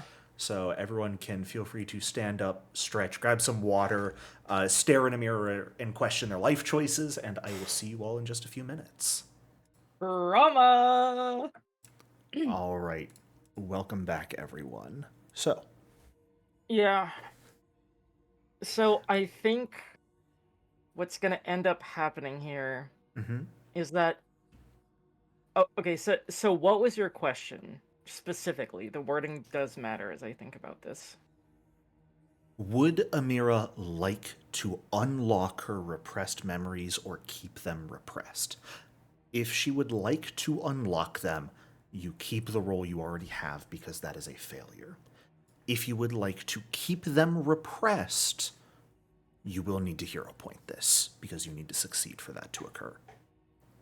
I think what Amira does not want her memories to be unlocked. But if you don't mind me adding my own touch of color to this scene. But of course. I think what's going to happen is at first she's going to try to resist it. She in her like little girl form kind of like reaches up to the side of her head and grabs onto it and it's like no. No. And she like starts shaking her head and starts panicking and she's like no. And she like feels the memories rising up inside of her and she tries to push them back down deep dark where she pushed them and made sure that they couldn't pose an obstacle to who she was trying to become. But it's too much. Whatever is doing this to her and to all of her friends, it's gotten to her. It's been wearing her down over the past, as she's been looking at these paintings, looking at this mirror. She's unable to resist the memories bubbling up and boiling over. Okay. Then there's one other memory that needs to be reevaluated, Amira. Yeah, what's the other one? Well, if this was the memory that was repressed that made Amira so hell's bent on gaining power for herself, putting herself in a position where no one could look down on her or end her life solely because she was weaker than them, then what was the memory that drove Amira to leave Mekatar in the first place? after becoming a vampire? Yeah, well, what it was, Amira had, for the past 50 years, under, Samitu's custodianship, whatever you want to call it, she had come into the belief that she could get through her existence simply by, batting her eyes, giving people a smile, and they would not necessarily do whatever she wanted, but she had the ability to charm anybody and make sure they were always on her side. But it was that ghoul that she tried to do that to, who just kind of like flat out rejected her. Like, obviously, romantic or whatever rejection hurts, but it wasn't even the. I feel like Amira had probably been, quote unquote, rejected in the past, but it had always been in a like way that was like, just not my type or whatever, or I'm not into girls or whatever. But um, I'm imagining the way the ghoul rejected her, at least in her memories, who fucking knows what it's gonna be, was a rejection in a way that was just like, it was no thank you and also I don't like you kind of rejection. Yeah, absolutely. And it was the I don't like you part that was more the problem than the rejection of advances part. So if that's the memory we're going to be reflecting on next, Amira, because there were 2 repressed memories here. Yeah. Why do you think that is? That every time up until now, hundreds of years that have gone by, mind you, that Amira has either talked about this moment to someone else or thought about it herself, you've never once remembered the name of that ghoul. You've always referred to them as the ghoul. It's not because you didn't know. It's not because the player didn't come up with a name for the ghoul. No. Amira actively doesn't remember their name. Yeah.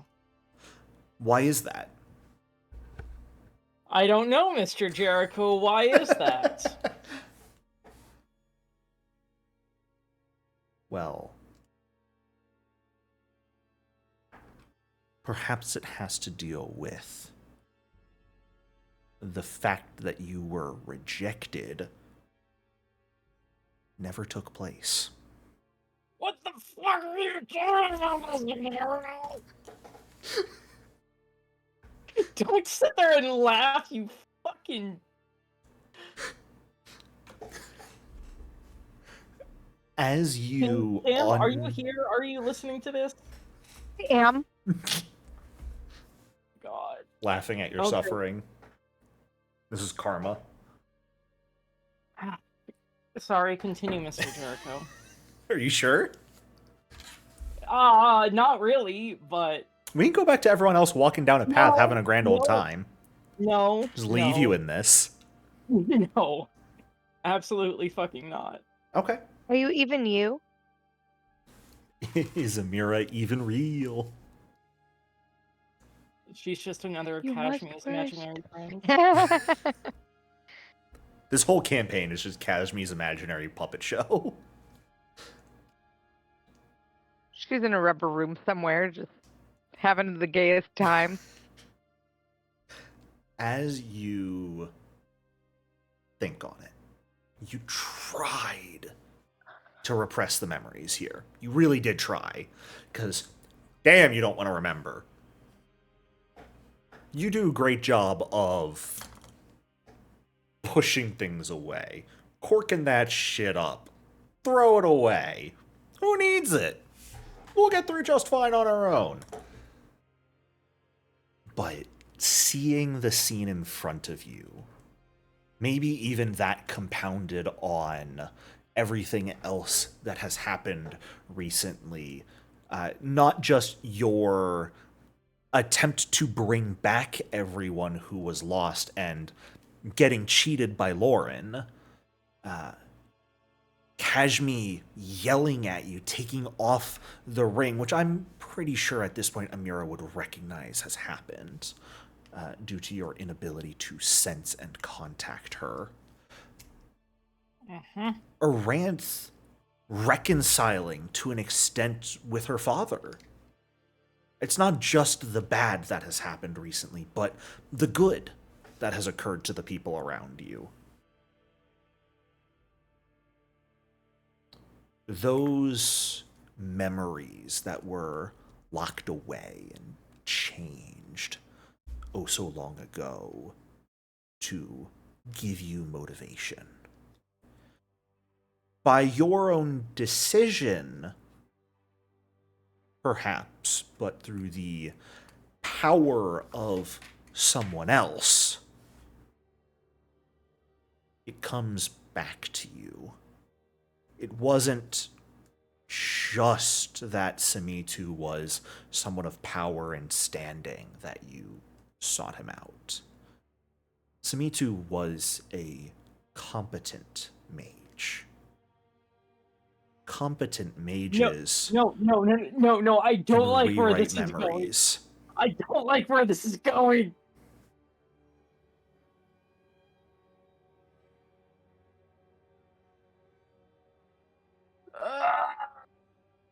That party did happen Yeah. with Samitu and everyone else because everything else in your life played out mostly the same. Uh-huh. As a young girl, you did run off to the side of the road. You left your sister behind. Both of you trying to find your parents. You seeing the oncoming horses, the individual who must be powerful, and getting scared, believing that you had to get out of the way, especially when you heard the guards. But seeing this figure step down, actually offer words of care and encouragement to your sister, offer to help her find her family when you yourself were unable to speak up. Hearing your own sister say that you had abandoned her, you found yourself unable to actively speak up, to say, no, I'm still here. You don't know if your sister ever found your family. You most certainly did not.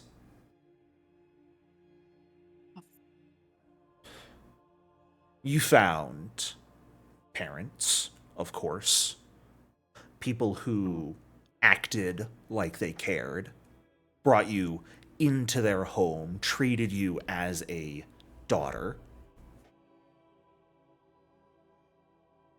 They looked somewhat similar to your parents. They were members of the Quick as well. They were happy to call themselves your parents when you began to repress the memories of your real family.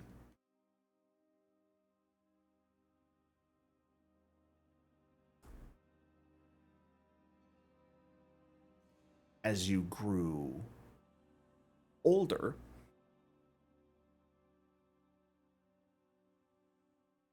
you began to see the world as you believed it to be, as you had convinced yourself. Cold, cruel. Of course, not wholly inaccurate for Geb. Let's be entirely fair. This place kinda sucks. Par for the course. But something in your mind was twisted. Right now, you don't recall. Was it you who sought out Simitu first? or was Samitu the one who sought you out? You knew you were looking for a powerful figure. You knew you were looking for a mage who could help you make sense of your memories.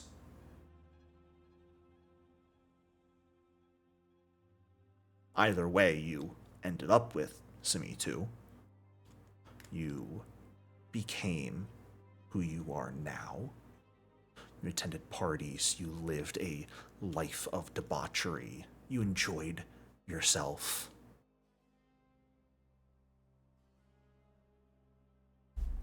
You got to experience whatever it was, but it was that one party.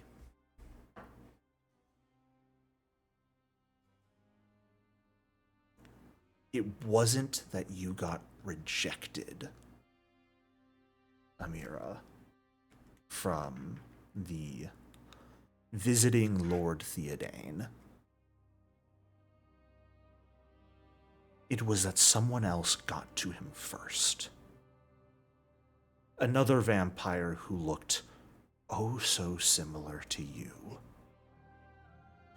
Someone who had grown up in different circumstances after you abandoned them so many years ago.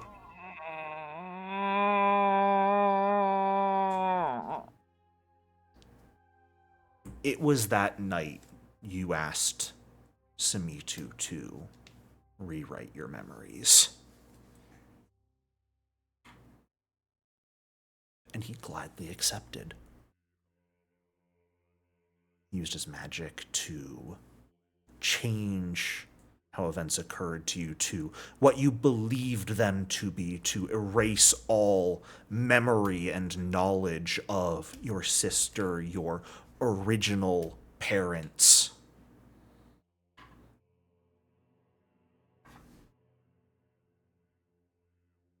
Amira, I'm going to ask for one more will save here, but I'm going to give you a choice.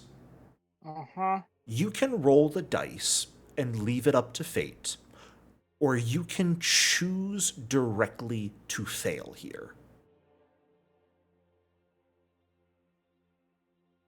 Am I allowed to ask what the will save is about? Making a connection. Making a connection? Okay. Am I allowed to know what connection is being made? Nope. Oh, fuck. See, here's the thing, is that, like, I really want to, but Amira does not want to. So, again, I think it might be here that it is the connection forces itself upon Amira. Okay. What has been the first big discrepancy for you, Amira? That your parents never wanted to become undead alongside you. That much is true. But that was so long ago. You remember burying them when they inevitably passed away. Mm-hmm. So how was it that at the wedding, Samitu had your parents as vampires alongside him? Yeah. Yeah.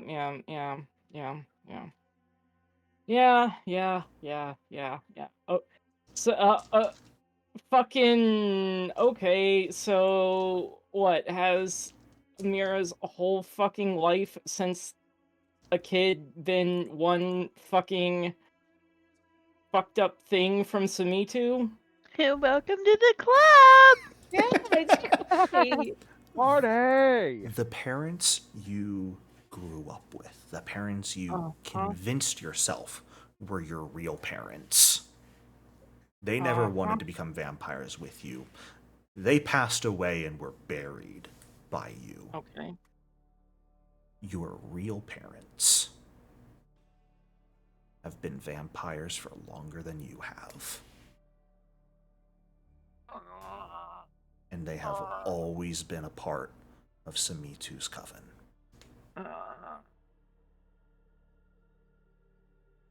What brought you back to them in such a way that you ended up with Samitu? Was it their desire? Was it Samitu doing something? Was it some strange random twist of fate that you do not know? But those were your real parents the night of your wedding to Kashmir.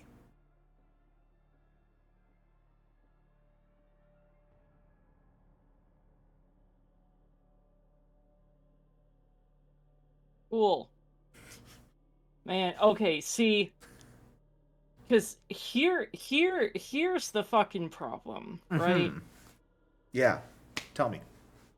Share it with the class. What's the problem? The problem is that Amira is never gonna trust anybody ever again at any point. What a shame. Even though she was the one who asked to have her memories rewritten. Trust nobody, not even yourself. Unironically, though. Kashmir, I guess we're on our own. Does Amira wake up screaming? How does Amira eventually come to consciousness from these memories? Ooh. I don't think screaming. I think... I don't even think crying. More maybe just heavily dissociated. Fantastic. Okay. How quickly do you think Amira would be able to regain her senses, then, upon coming back to consciousness? Within a minute or so. Like, she's always, like, on edge enough that even when she's heavily dissociated, she would, like, you know, have an ear out, an eye out for... Okay. Great. Fantastic. Yeah, okay. That's not the worst thing, then. It means Amira's going to notice all of the nearby corpses pretty quickly. Okay. Cool. Great. Nice. Yeah. Let's Checks go out. ahead. Okay. Bring us here to a new map. Ooh. Oh, Jesus. Don't say new map. What do you mean? Don't say... Oh, what the fuck is that? Oh, that's gnarly. So, as you come to consciousness, Amira, I'm just looking over at Discord how low Queek is in his chair. How have you not fallen out? You can't see it, but I actually have like one of those stools where I normally rest my feet, so I'm like resting the rest of my body on it. It's very comfortable. Do you have a pillow or anything for your neck? Yeah, there's a pillow down here. Okay, that's good. on my I back. was gonna say, because that can't be good for your neck with that. So Amira, you've come back to consciousness, reawakening now that your memories have unlocked themselves. We love bullshit axe and wood powers. Unlocking memories as they truly happened? Sure, who knows, why not? But you find yourself in an unfamiliar part of the forest. The ground is, in fact, swamp where you stand. Well, standing is not the best word to use right now. There are numerous corpses in various states of decay all around you. Notably, there are multiple Fleshbridge corpses around as well. What's most important, though, is the insanely large spider webs wrapped between all of the different trees and ground that you yourself are currently ensorcelled in. You see hundreds, maybe even thousands of arachnids sort of scuttling across the ground. There is a large corpse of a worm on the ground as well that is similarly coated in webbing that many of the spiders almost seem to be working together to use the webs and manipulate like a puppet.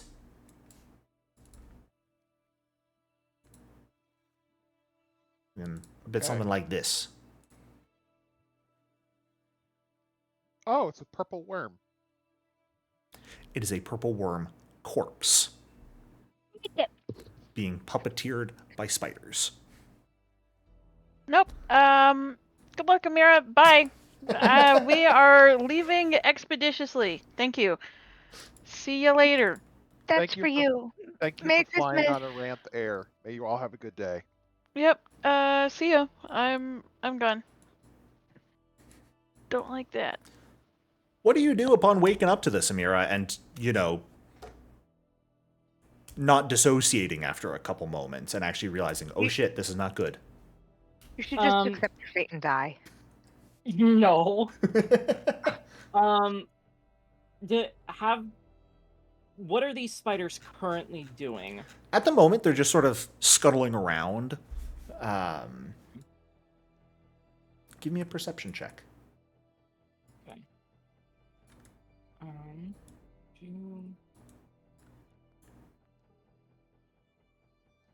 I hate your worm puppet, by the way. Thank you. I appreciate it. Ooh, that is going to be just barely enough, Amira, to notice that you and the spiders are not the only things here.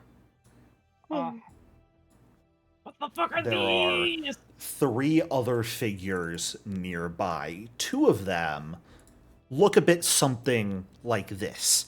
Amphibious, very emaciated humans, or humanoid creatures with hair that is so long it flows down and into the muck like a cape.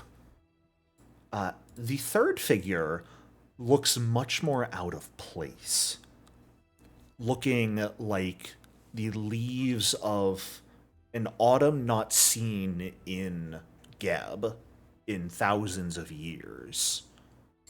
A figure of pristine beauty,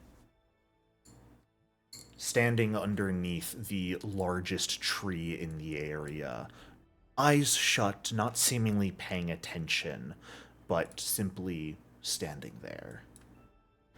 The 2 figures on either side that look much more hideous are cackling maliciously. Mm-hmm. We just ran into the ruler of the Axian Wood, didn't we? No. No, the ruler of the Axen Wood is much too high of a level for you to deal with right now. Okay. Right now. Right now. Assuming you survive this. Best of luck. Assuming yeah, okay, cool. Thanks. Luck, he says. Okay. So, taking a look at this situation,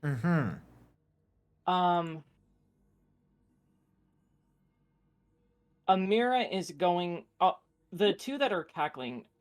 I guess the question is, do any of these creatures notice Amira is awake? Oh, most certainly. Okay. Yeah, no, the 2 that are cackling are staring right at your face, cackling. Okay. Well, you caught me. You haven't killed me or eaten me yet. You want something, or do you just want to laugh while your spiders eat me? Oh, we figured we would. Let you experience your last moments at least. It's more fun when they're awake. But no, we don't really want anything from you, just for you to be devoured. Okay. The... I mean, would Amira at least be able to recognize this as some kind of dryad? You or could certainly related creature? recognize some sort of Fey, absolutely. If you want to give me a general recall knowledge to see if you can recognize what sort of Fey entities you're up against right now. I guess I should also ask, as Amira is thinking about this, what is the dryad or whatever doing? Is she just She staring is and just watching, or standing laughing? there, eyes shut. Like, facing Okay. you, but not actively moving. You could almost mistake her for being asleep standing up right now. Unfortunately, you've got no clue what these Fey are. Certainly Fey. No clue exactly what type of Fey they are, though. Okay. Cool. In that case, Amira will check the heart bond connection. Do message does not have the manipulate trait, so Amira will try to message Kashmi and be like, "Hey, babe, I know you're not very happy with me right now, but I'm in a pinch of trouble. Could use some help." Does it go through? Well, let's pivot over to the other side then, shall we? As you are surrounded by these creatures. Mahari, Aranth, Kashmi. The three of you continue to travel down the path. Kashmi, eventually you do wake back up after taking a short nap, as the three of you are still just traveling the woods on either side, of course, surrounding the path that you are walking. Not much seems to really be changing scenery-wise. The amount of light coming through the canopy has not adjusted at all, but Ranth, Mahari, have either of you been talking about anything while Kashmi took a nap? Or have you just been walking in silence? Silence. The Erant is not in the chit-chatty mode. Fair enough. Have you been talking out loud then, Mahari? Yes. Okay. Musing to himself about what he saw. Oh my god, the whole time? The whole time. The whole time. The whole fucking time. Yes, the whole fucking time. That does sound like a classic Palak Manor gang thing. Mahari talking while Aranth just doesn't Ignores the listen. shit out of him. Yeah. I am going to put you guys on the map just so we have your tokens for button purposes. This is by no means to represent where you are or anything, though. Yeah. Actually, should realistically be like Mahari with Kashmi on his back and then Aranth behind them. Yeah, Mahari, you're just musing to yourself aloud. This goes on for probably 2-3 hours or so of walking before Kashmi, you will eventually wake back up, your rest having been taken, what little sleep you could find at this point. Dealing with everything that happened, and then Mahari's impromptu therapy session.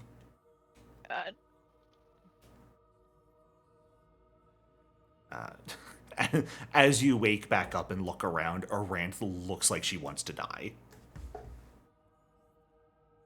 More than usual. Kashmi will melt off of Mahari. Okay. And melt over to Aranth and put her arm around her and say, "I don't hate you." That's the most comma but statement I've ever heard. Yeah. Yeah. Anything said before but is bullshit. No, I just leave it hanging. That was it. That was just, I don't hate you. Good to know. What? You know we're gonna What? be okay, right? I'm not Like concerned about that's that at our all. curse. We're always fucking okay. Unfortunately. That's what I'm saying. We're stuck in this shit forever. So we just gotta make it all right. Would you like a snack? And we'll reach into my body and pull her out a juice box. Well, whatever. Is it a blood Capri- juice box? Yeah, Capri a Capri blood? Sun. A Capri Yeah. blood. Capri blood. Fantastic. Oh shit. Is Like the with the straw Count already put in Chocula. it or not? I will put it in it for her. Okay. Aw. I might shoot the wrapper at her and then put the Oh, straw the in memory. and then hand it to her. Ariane But then takes the Capri blood. seeing that she's not amused by the wrapper being shot at her, I will go pick the wrapper up and put it in my pocket so I don't like litter. Oh, the wrappers are biodegradable. I understand, Okay. but also Look, the corporation behind Capri Blood was ahead of its time in environmental sustainability. Listen, I just want to keep a buck with everybody here. Like, everyone is trying to make light of the situation, and like they're smiling and joking, and as Kashmi like spitballs the fucking Capri Blood wrapper of the straw at Iran's cheek, it just bounces off. She's completely deadpan, honestly. Like she talk about fucking dissociating, Amira. Like the Iran has been listening to Mahari go on and on and on and on aloud with no fucking soundboard to go back and forth with him for hours while Kashmi napped. So she's just been listening and like, yeah, she kind of wants to die right now, but you know what? She has a fucking Capri Sun, so I guess you're right. We will be okay. And it's not like she's actively crashing out still from the fucking you must rest dude, okay? Like she is not okay. She's not. Like, You are the last to arrive. yeah, she is having such Every a now hard and then time you right can now. still hear that voice. Yeah, and honestly, every second that goes by, she is that much closer to shoving that fucking straw into her eyeball. And hopefully The good either or the bad one? lobotomizing her, just get it, Jericho. You the, stop. Get out of my head. Which eye? but either one at this point, honestly, because it doesn't matter, clearly, because Cashew's gonna hate whatever operable part of her body gets operated on, either willingly or unwillingly, and she's gonna find out about it at some point. So this is me crashing out with my character. Well, thank you for coming to my TED Talk. Jasmine's gonna cock her head to the side and say, "Do you need a rest?"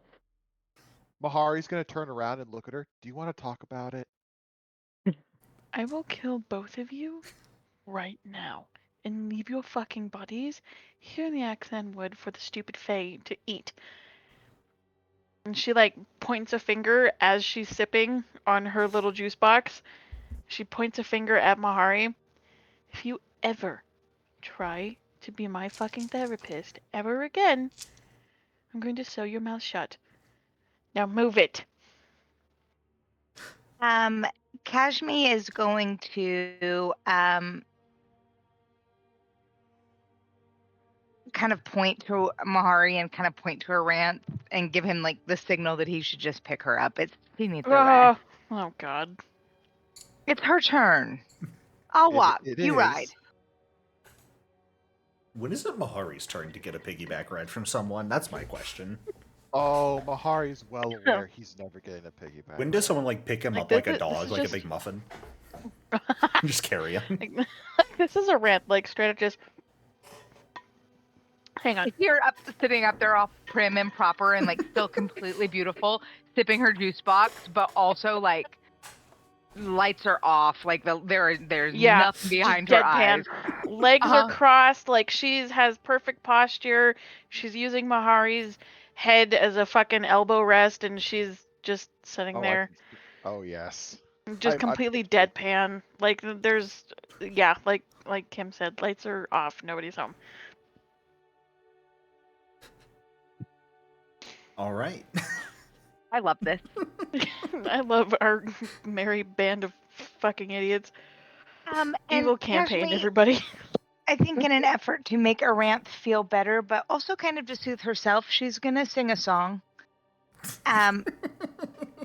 She has the alrightiest of singing voices. It's not beautiful, it's not terrible, but the Lord said make a joyful noise, and she sings from her heart.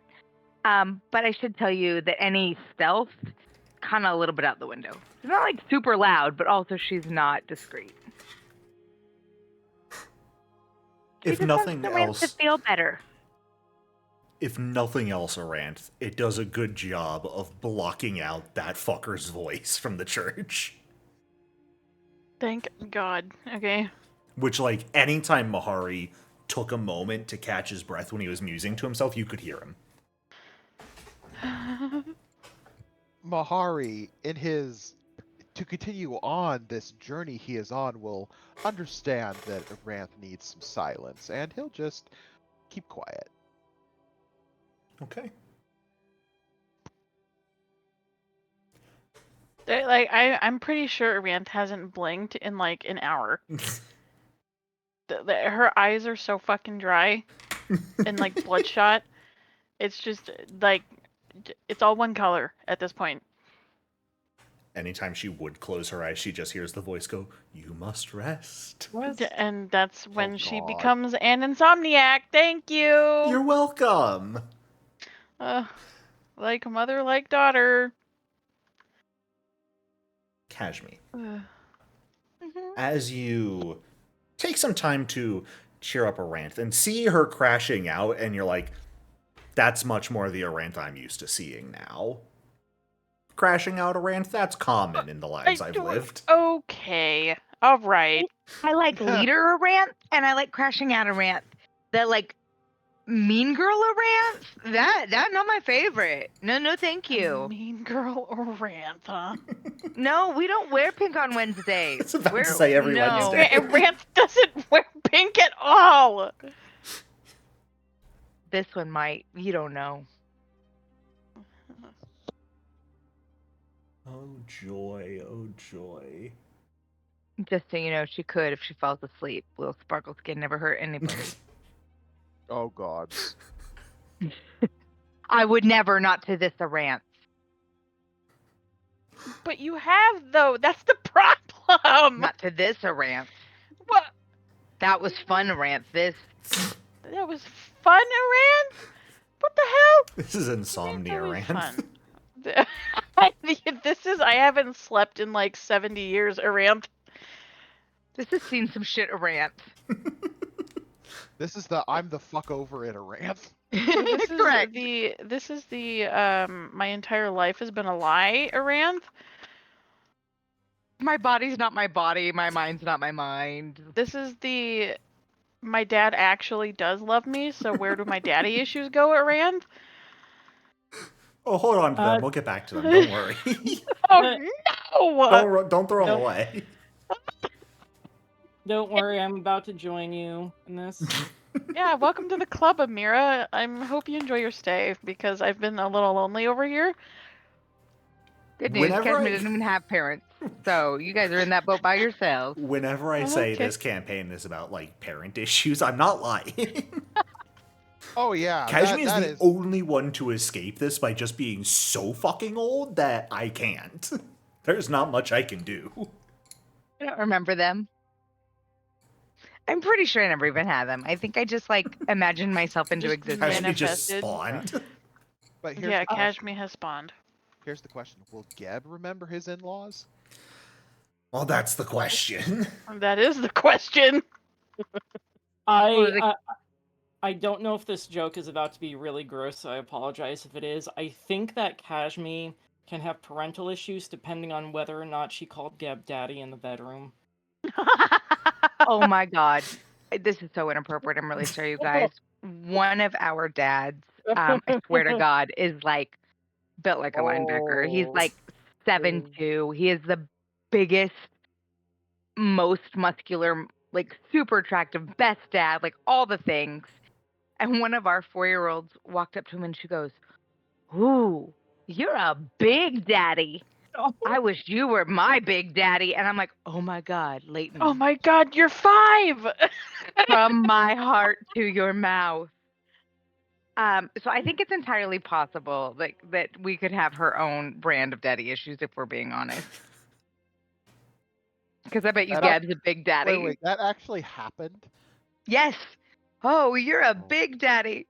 Children need I wish you were filters. my big daddy. Yes, they do. Sorry, Fantastic. Darko. Not to interrupt your super serious Bloodlord Hey, session. no, a Oh. bit of brevity here and there is fantastic. Yeah. we all need Sorry. some time to like chill out and go, oh, let's laugh a minute. Haha. Like and subscribe. Damn it, no, the recording was on this time.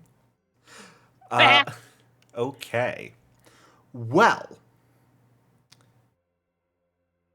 then I have to ask at this point, Kashmi, have you reached a point that you put the ring back on? Even I if don't just think for a so. bit. Not in my own fruition, but if Mahari or Aranth were like, "Hey, we should probably look for Amira. You should probably do your fucking job," I would be like, "I don't want to," but I would do it. Well, I'm not sure Aranth is going to talk to anyone right now. Mahari, Kashmi, would this be a conversation we have before you take your nap? Probably in the therapy. If it was during the therapy, he would just simply say, you can just put it on, we can find her, and then you can take it right back off. And that way, no one can say that you were being mean. Because you did your quote-unquote job.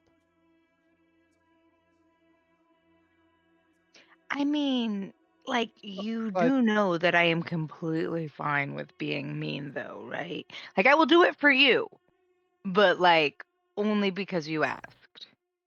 well, I don't want you to not get anything out of this, Kashmi. Think of it this way. If we Can I do cut out find her her, tongue? Damn it, I like her tongue. Can I cut off her ear? well, how would she hear you screaming at her and causing her more pain if she doesn't have her ear? We can I'm find her, then shaving we her can head. torment her. Ooh, we're gonna make her so ugly. Okay, fine. Do you know how long it's taken to get braids this beautiful? Mm, Jericho, does the hair of the undead grow? I'm gonna say about 10 more minutes until Kashmi finds you. Okay. Wait a So little you know while how- longer. Oh, go ahead. Go ahead. No, I was just making another dumb joke. I'm gonna guess, Jericho, that the hair salons in Mekatar are top notch. Oh, Oh, yeah. I bet. Extensions, implants, the whole 9 yards. There's a premium on quick hair. It's the market people don't really talk about, but the number of people who like take a ship into Mekatar and like sell cuts of their hair specifically for wigs and implants to be made for the undead, huge industry. Kashmi, the moment you put on the ring, eventually, you give it enough time. It's been like a week since you took it off. You have 463 unreceived messages. Oh boy. Would you like to listen to them?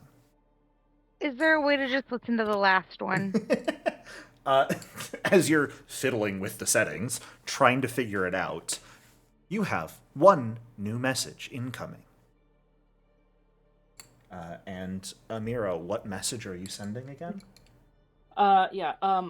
Hey, babe, I know you're kind of mad at me right now, but I'm in a real sticky situation and I could use your help before I get eaten by a bunch of spiders.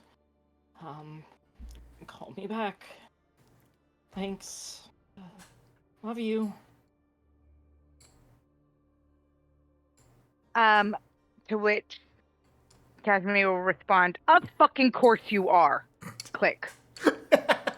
But because they don't actually click, she's just gonna say click. Are you saying this out loud, Kashmi? Yes. Mahari will...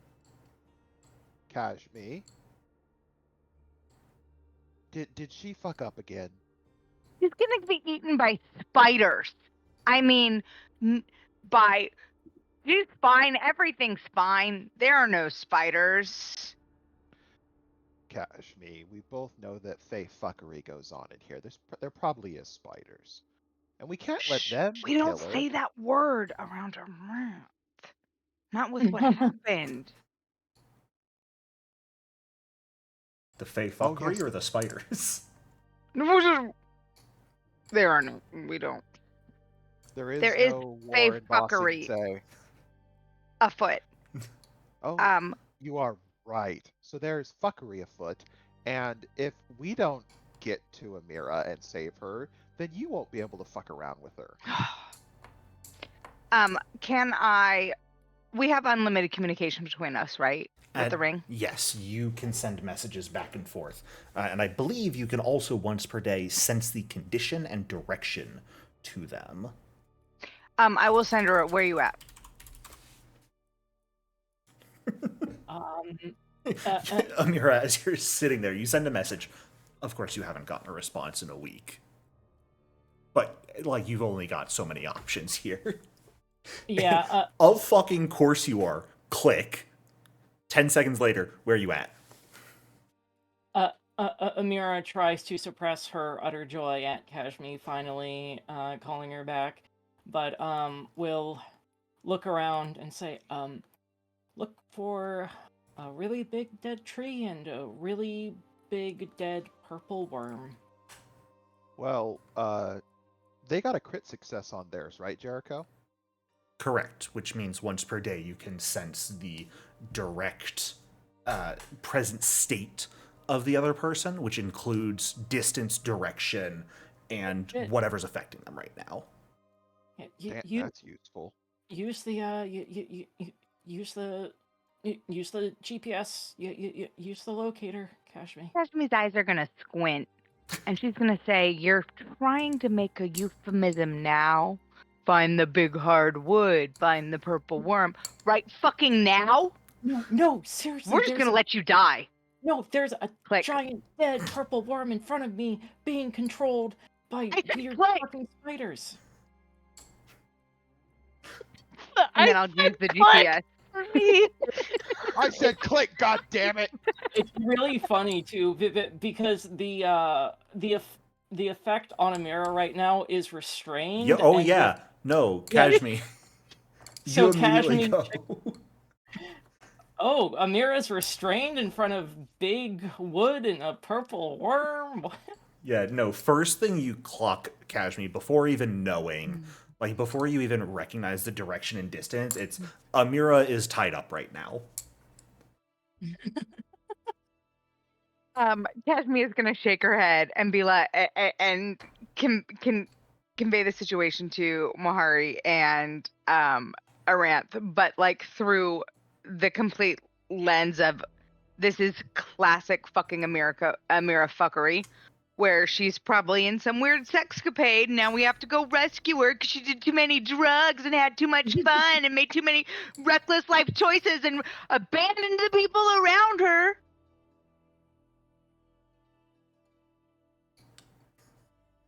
Oh, and she's this way. Well then, let's go. Does Jericho, as Aranth we- dissociate through all of that? Yeah, like sure. I'm so sure that Kashmi was screaming that entire time. Iran just yeah. Okay. She's just like this with the Capri blood. Aranth Like, is she's 4 just- universes away at this point. Yeah, she's like, I kind of want to go back to the prison, honestly. Well, we are well beyond that. And when spiders are mentioned, her eye twitches, but that's it. Like, she doesn't react any further. Have you been drinking your pouch, or just holding it? She's been taking like the smallest of sips the entire time. Oh, real quick, She's just there. Just a little a like. question for everybody. Is anybody here an actual arachnophobe? Because I have a bunch of spider memes and jokes. I am. So please. do Okay, then not. I will. Yeah, I will not do Cool. that then. I will limit descriptions in the encounter to come of how the worm moves and not how the spiders are controlling its movement, Thanks. as well as the spiders all across the floor. Because I got the bad goosebumps and the bad back tinglies. Eesh. I hate it. Yeah, I don't why we like don't say that spiders. word. Yeah. So, as we approach, do we get an exploration activity? If you're hurrying there, that will be the exploration activity. Okay. Yeah, if you are rushing in that direction, if you're taking your sweet time, then you would get an activity. But if you are actively trying to get there as fast as possible, I'm not taking my time, and I'm not hurrying. I am proceeding as caution. At this point, there obviously is caution, since whatever's going on is some kind of fey fuckery. So I would like to proceed as quickly as possible, but also still maintaining my perception and like kind of okay. making sure that there isn't fuckery. Yeah, because taking time to do an exploration action means moving at half speed. Oh no. Oh yeah. Never mind then. So you would have to actively slow down to be fully focused on what's around you. It's not like it's going to be hard to see, because where you're going is an area where the trees are thinner, the leaves are dead, and there's a big fucking worm rearing up to eat Amira as you arrive. And so that's actually what we are going to pivot to, is probably right around here is where you all appear, where you can see the large webs between the main trees. You can see Amira wrapped up in them, and you can see this massive worm similarly wrapped in webs now rearing up and opening its maw, leaning forward towards Amira, about to take a bite. I think Kashmi's gonna yell at the worm. I didn't catch that. I heard you begin to yell, but I didn't hear anything else. I think it was Don't a touch don't eat my my wife. wife. Yeah, probably. Okay. It was a don't eat my wife. Yeah. The worm is actually going to stop, and this figure over here is going to turn and smile broadly at the three of you. Oh. I didn't expect you all to come this way. We were letting you leave. Arantha's like slowly cluing back in at this point. She's like, oh fuck. We can't leave, that one belongs to us. Marita draws his spirit thresher. What do you mean belongs to you? She wandered in here on her own. She, of course, belongs to us now. I beg to fucking differ. Please let her Then go so we can beg. leave. What? Then beg. Isn't that what the First of all, voice told no. you? In your What? lovely little dream you had? No! In fact, he didn't. And Arantha's like gonna start crashing out again, swear to God. Could have Jericho, sworn I made when his I personality to do such a thing. No matter. What, Mahari? when Amira comes into view, is she wrapped up in webbing? Oh, yes. Like, you can still see her face and everything, but she is very clearly, her movement is inhibited right now.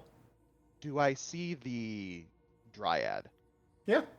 The figure at the back, Where- sort of at the tree, just not moving, eyes shut, Is there a token on the map? underneath the tree. Oh, okay. That's why I didn't see it. Okay. I'm like, where is this dryad at? hidden Okay. because don't worry about her right now. Okay. You have other things to worry about. Yep, like a big worm. Like a big worm. Okay, well, charge. I assume, Aranth, you sort of hop down before you fall off of Mahari as he charges forward. Yeah. Okay. Yeah. Then, before we roll initiative, I suppose we can if we would like, but that is where we are going to end off for tonight. I know it's slightly early, and I apologize with us having started late. I don't really have it in me to do a full combat tonight, though. Yeah, okay. Yeah. So, Understood. don't want to keep everyone up late with that. I do kind of gotta get going Yes. here real fast, but I have a Okay. couple questions I want to ask. Okay, well, first Okay. and foremost, thank you all so much for playing. I hope you enjoyed, and I will see you all next week.